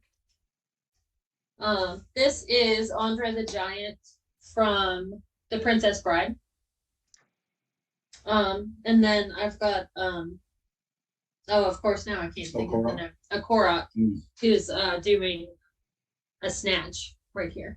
And then there's other stuff. Yeah. Let's see. Well, this guy I love. This is a raccoon with a black flag flying from its tail. You know, I like raccoons. That's and anarchism. So that's the explanation for that. This is just a bunch of eyeballs and then a big eyeball on fire on my hand. That's because I think eyeballs are real cool, you know? This is a bunch of zombies walking around. This is the first tattoo I got, actually. It took a long time and it gave me a really strange idea of how long tattoos take.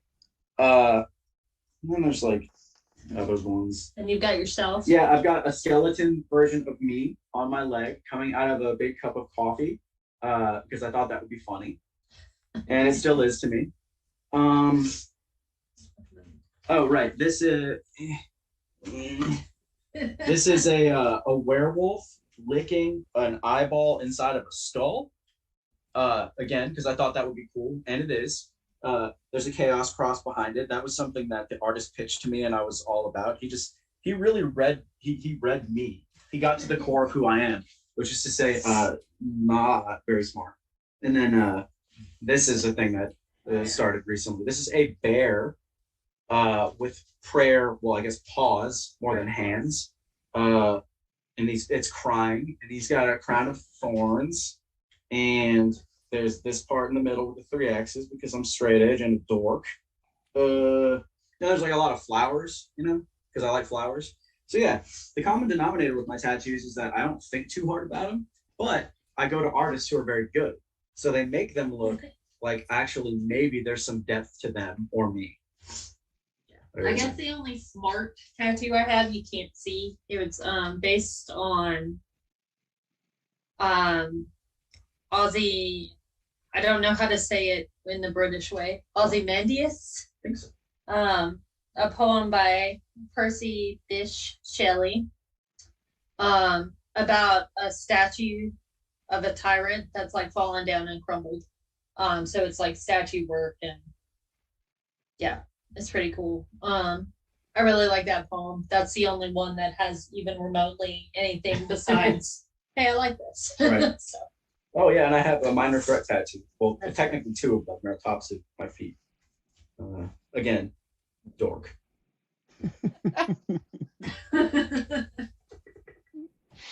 Well, those are all awesome. Big fan of The Princess Bride. Big fan of Peter Pan. Do you have a Rufio tattoo anywhere? Do I? Oh, I don't, but that's a great idea. Yeah, it's like it kind of seems like you Actually, would. that sounds like something I should have. Rufio. Rufio. Yes. Would he look like the Rufio from the movie film? Yes. Okay. I was gonna say, like, I just didn't know if you wanted like Liberty. I mean, you know, like. No, it would be that. Yeah. Oh yeah. Yeah. No, for sure. Well, I apologize, or you're welcome. I'm not sure how that goes for your new tattoo that you'll be getting. No, I need a back. So there we go. Just a giant. I want it to be a big, giant, photorealistic Rufio. Huge, hulking. Awesome. All right, so we got some more questions. Let's go to Vic, one of his staple questions. Which tag team do you think has the best gear of all time? Ooh, of all Oh. time. Well, okay. So I'm very biased in this. I always look to Jumping Bomb Angels for inspiration for gear. Especially since they had so many. And I like that style, even though it's very understated and probably just bathing suits. I think because of the 80s and early 90s style that's in there. Yeah, so that might not be a very exciting answer, but that's my answer for sure. I'm gonna go with what immediately popped in my head, which was the Heart Foundation. Like, I mean, I love pink, first of all, so that's just like, yeah, it's hard to go wrong there. But that there was something just so awesomely compelling about how that gear looked. They stood out. And I mean, who don't love Bret Hart? No, definitely classic. Yeah, I was gonna say Sean probably doesn't like him. Yeah, probably Sean. We're gonna stick with Vic. What is your go-to karaoke song? Oh God, I can't sing. But were I to do karaoke,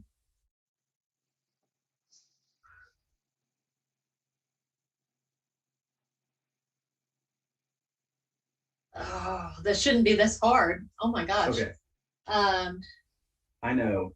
Again, I'm just gonna go with like, this is like, we're doing like Rorschach test style. Like, okay, boom. The first thing that came to my mind was Total Eclipse of the Heart. Oh, yeah, that's good. That's good. And it would be just butchered. But because anything that I would try to sing would probably be butchered, I may as well do it in such a fashion that it is that grand. So that's probably what I would do. I think I'd probably do Beating Heart Baby by Head Automatica. Oh, yeah. That's good. Nice. I think I could maybe pull that one off. Though Nice honestly, pick. if like any AFI came on or Alkaline Trio, be game over for sure. Push whoever's up on the stage out of the way and just go. Yeah. Awesome. Excellent. All right, we're gonna go. Yeah, I know Val's way into that. I'm like, yes, those are bands I enjoy. Yes. So back to Mr. Jolly. Do you feel your introvert personalities actually helped you more in wrestling? Did it allow you to be that person inside of you to another level? That's really interesting. I had never really considered whether, like, I don't know, almost the what's the word I'm looking for? Well, what's strange, or maybe not at all strange, is that I think a lot of the people I encounter in wrestling, wrestlers especially, are actually pretty introverted. And so there might be something to that, like whether it's cathartic or whether it's just like the way that I often look at it. Actually, I think you're probably right. I look at a lot of wrestling as I'm giving license to things that I would not otherwise be able to, or at least not in such an over the top or perhaps obvious way. And I think that there's something to that. There's like the cliche, everyone's always like, oh, well, your character's just you turned up to 11 or whatever. And for some people, maybe that's true, but I think it's a little more complicated than that, probably. But yeah, I think it really does allow for some of that stuff to kind of be expressed or to be worked through or something. Like there's something there. Mm-hmm. Yeah. At first I was pretending to be someone else as a way to get around like how shy and quiet I usually am. But then things started to click better when I was being more of who I actually am as a performer. And then it is definitely one of the places where certain parts of my personality and being come out more. Like I'm way more out in wrestling than in regular life. Yeah, no, that's a really good question. Yeah, thank you. Yeah, really good one. All right, let's get a little less serious. Vic wants to know, what gear would Irving wear for the hill rolling? Ooh, that's a good question. You know, I've made it sort of an unofficial goal since we started doing creeps. Like part of the dynamic as we imagined it, since we overthink all of these things, is that so the expectations of how a male wrestler presents themselves versus someone who is not. And for the longest time, and still people were like, "Oh, Andy's a pro wrestler," and that's not true. But also with that comes the expectation of like, I don't know, revealing gear in some ways, right? So we wanted to invert that and have Ripley's gear be in some ways much more understated and cover up more. Yeah. Whereas I have just endeavored to wear as little clothing as possible. And I really don't see any reason why that would change for this. So like so nude rolling. Yeah. Well, no, maybe not that. I'm not trying to like, I'm not trying to go to prison. Just a cut. Yeah. Not trying to expose the business. Yeah, exactly. Exposing the business, that's fine. Exposing myself, the law. Wrong creeps. Yeah, the law has some ideas on that, and I also have some personal ones. I feel like that crosses a line, perhaps. But I would absolutely wear just regular wrestling gear, like I have, just the little tight boys, just them little tight boys, just rolling. I wouldn't even bother with knee pads. Whatever. Forget it. That's true. I don't need them. Man, fuck your knees. Yeah, exactly. You don't need brother. No elbow pads. No knee pads like the British. You know, they don't wrestle with knee pads on. It's very British. Boots? Yes, boots, absolutely. Okay. Yes. Okay. But more for fashion than for like any practical reason. I'm not concerned. Ski mask? Yeah, until it probably just came off because of the tumbling. But yeah, I would start with the ski mask, and I would start clutching the flowers too. You know, as like a statement. It's like art or whatever, you know. And then as I went, the flowers they would go, and then the mask also would go, and then hopefully the tights hopefully would not go. I would like for those to stay.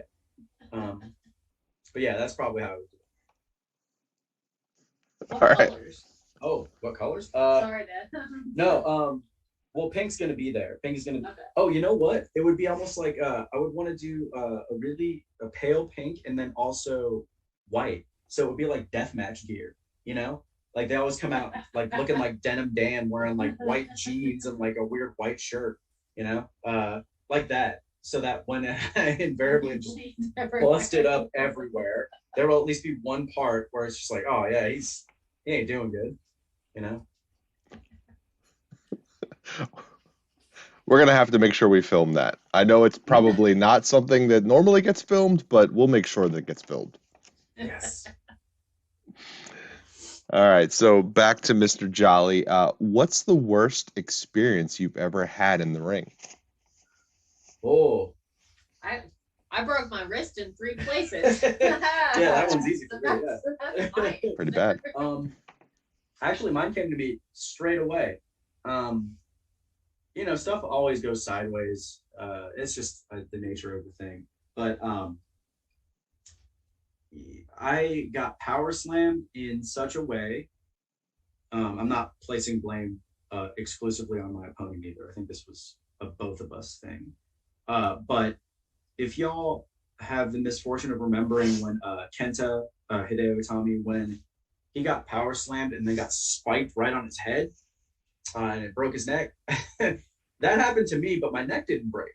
But I did hear a bunch of weird and interesting crunching sounds.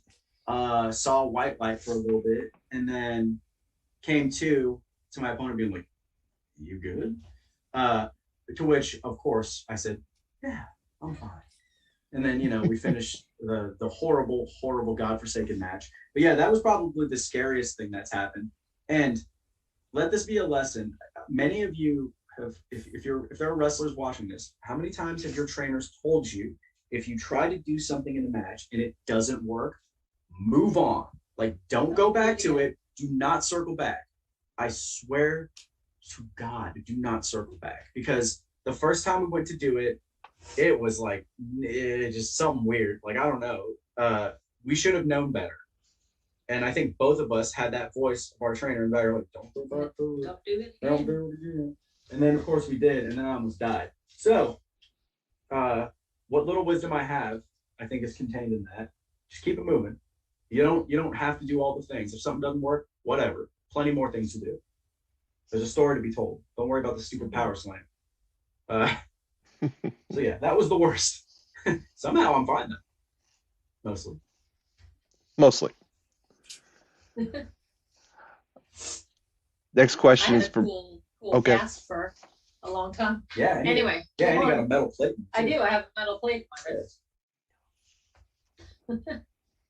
Yeah, never want to hear of folks getting injured, so definitely not the best time in the ring. Definitely the opposite No. of what you want to see happening in any ring. So, Yes, I don't want that. Not for anybody. so follow up from Mr. Jolly was: have you ever been wrestling someone that you said to yourself, "You can't believe you're wrestling so and so"?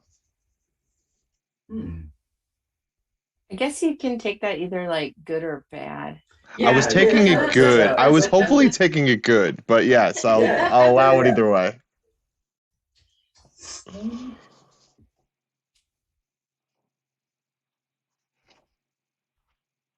I mean, I've talked about Aja earlier. Yeah. Mm-hmm. And that's still one of them. I feel like the closest I've gotten to that, besides her, is being in the same room with like Tom Lawler. Yeah. And Dominic Guarini. Where we didn't wrestle, but it was like I will this is kind of cheating because it was in the context of like training and like seminar type stuff. But actually getting to chain around with John Gresham was wild. Like, that was super cool to me. Just because he's so good.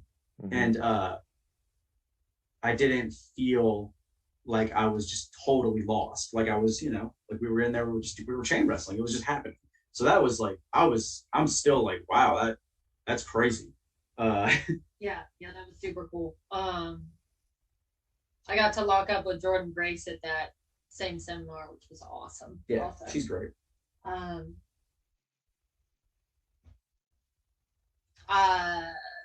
see. Being in the same room with Serena Deeb was super cool as well. I completely lost my mind because we were on a Deep South show, and we didn't know showing up that Jimmy Wang Yang was going to be there. And I was like I kept it together, but I was like, oh, God, don't embarrass yourself. Don't do it. And so I was just like, sir, just like walked off somewhere. I was like, yeah, it's Jimmy Wang Yang. We are at some point going to be, well, Friday I will be across the ring. That's true. Yeah. And Jazzy. I'll be somewhere. I don't know both of us will at some point be across the ring. Yeah, I'm angling it was only kind of a joke because I really do want to wrestle Jimmy Wang Yang because he's fantastic. But people were like, oh, here's my list for this year. People don't want. I was like, Jimmy Wang Yang list over. And so I just put that up, and then like a short while later, I was in the same building with him. I was like, oh, okay, all right, yeah. I'm gonna start politicking my way to this Jimmy Wang Yang match where he will just annihilate me. I can't wait. It's gonna be great. I hope he kicks my head clean off. Of it like flies.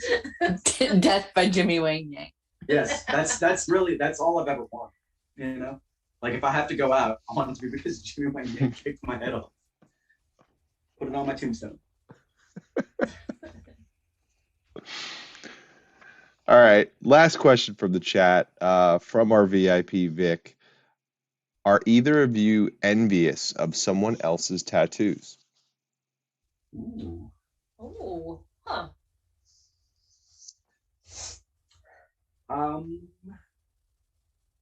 I actually really like I like Kevin Ku's back tattoo a lot. I used to have a fairly hard stance on like, oh, I don't want a back tattoo because I can't look at it. Like if it's back there, what does it do? Who knows? Could be anything, right? But then seeing pieces like his, especially in wrestling, because if I'm being honest, a lot of wrestlers don't have a lot of good tattoos. They got some tattoos for sure, but they don't have a lot of good tattoos. Whereas names, no, but I don't have to name names. You could just no, but there's a very specific and not Icarus specific tattoos that we're thinking. Yeah. So anyway, they're more bad than good. Let's just say that, right? But I've seen a few folks whose tattoos I'm like, okay, that makes me think a little bit differently about that. So yeah, Coos for sure. But I also really like how Brody King looks just in general. Like, I think part of why I wanted a chest piece that had so much coverage was seeing guys like him and how it looks when you have either one very large piece on the front like that, or even just like, smaller ones that you sort of piece together. I just think it looks rad. So yeah, then in wrestling for sure, I've seen a few people who they have really big tattoos where I'm like, oh, okay, I kind of want to do that. I think the only one I've seen that I'm jealous of, it was a friend tattoo that the artist who did this, it just says Frenzig in the Danzig font. That's so good. Yeah, I got tattooed on him also, and I would just lay there staring at the Frenzig tattoo because it was like the art was taped to the ceiling. Yeah. I was just staring at it. Like, I can't get that now. You came up with this idea. One of my dearest friends, this actually, this is another one I am a little bit envious of. My friend Mike has a tattoo that's the Danzig skull wearing a party hat with like confetti falling around it, and then under it says, I haven't heard Danzig all year. Or no, I haven't heard Mother all year. And it was like a weird inside joke where he was at a New Year's thing and the song Mother came on like just after midnight, and someone was like, oh man, I haven't heard Mother all year. And so that tattoo was glorious. I love that tattoo. Yeah. That's so great. Apparently the answer is Danzig related tattoos. Danzig tattoos. Yeah. Not straightforward ones, so they have to be a little different. Yeah. Well, awesome answers. Great questions. Thanks, chat, for all the questions. Thank you very Thank much. y'all. And thank you guys for answering all the questions. Val, shooting it back to you. Here I am. I didn't really go anywhere, but what upcoming shows do you guys have? I should have brought my planner in here. Yeah. Deep South Friday. And they do record it and have episodes on YouTube every Wednesday. Mm-hmm. So if you wanted to check that out later, you can see it. GIPW Sunday, where I actually have a title match. Sure. This is my first title match ever, which is exciting. Nice. Against Eric. Against Eric, the ghost. Silva. He's not a ghost. He's not a ghost. I've seen him. Well, a liar. Yeah, it's not true. Next weekend, PCW. Mm-hmm. Yeah. June 4th, C.R.E.E.P.S. actually together, which doesn't happen as often as it might seem, get to actually perform as a tag team. And we're debuting in Tennessee. So that's fun. I think Eric Silva will be there again. I think we are again I think wrestling it's Eric Silva and Trevor Ion. Unless you turn Eric Silva into a ghost for realsies. Yeah, we'll try. He's tough. He's formidable. He is, yeah. Sure. Yeah.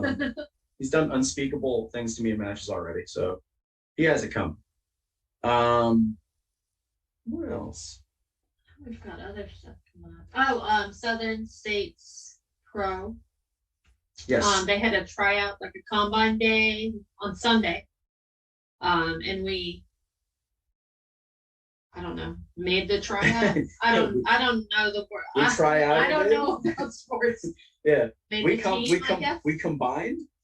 At the combine. Anyway, yeah. So we'll be wrestling at this new Yeah, promotion. and they're gonna try to tour around the southeast too, so that'll be cool. Like maybe we'll get to go to Florida and the Carolinas and stuff. Yeah. Nice. But mostly we're doing the same places we usually do, which is fun. I mean, I'm not sad about that. No.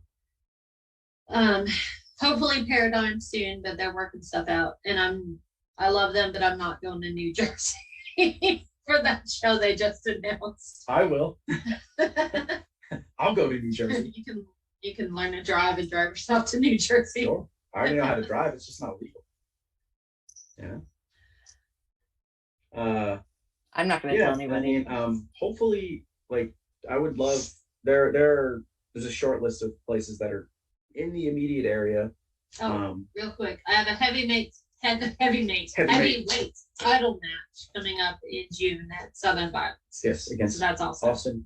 Another member of Left Hand Path. Yeah. Apparently. What is going on? Yeah, apparently this next month, we're fighting all of them. Yeah, we just really have a problem with that Left Hand Path right now.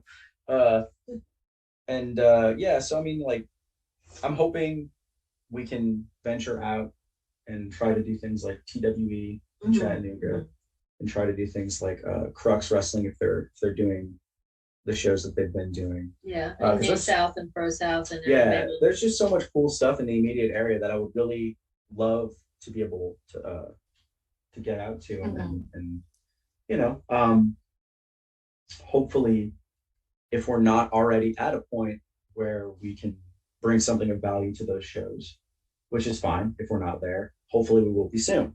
Yeah, I would like to be able to do that. So. Yeah. Action.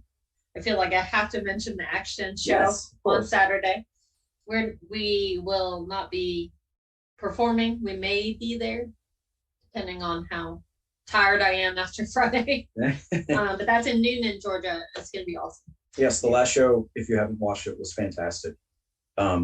We were fortunate enough to participate in the Next Up event right before it. We wrestled Cavern Canyon and Rico Gonzalez, which, if you're not familiar with either of them, if you've been watching Uncharted Territory, you probably saw Rico against Merrick Donovan. Rico's great. Yes. He beat the holy hell out of me. So, you know, on the subject of guys who might not think so because of their diminutive stature, let me tell you, Rico, Rico can hit real hard. So, like, shout out to Rico. I love it. It was good. It was great. Yeah. I just saw what time it is. I'm sorry. We have talked so long. See what I mean? I don't shut up. Yeah. Y'all have been just wonderful. I've enjoyed every minute of it. I love talking with you guys. That's why I wanted you to be on here in the first place. So, but as we are wrapping this up, be sure to check out the C.R.E.E.P.S on all social media outlets. Twitter, Instagram, Facebook, Twitch, OnlyFans, TikTok, merch store, plug everything. Plug it all.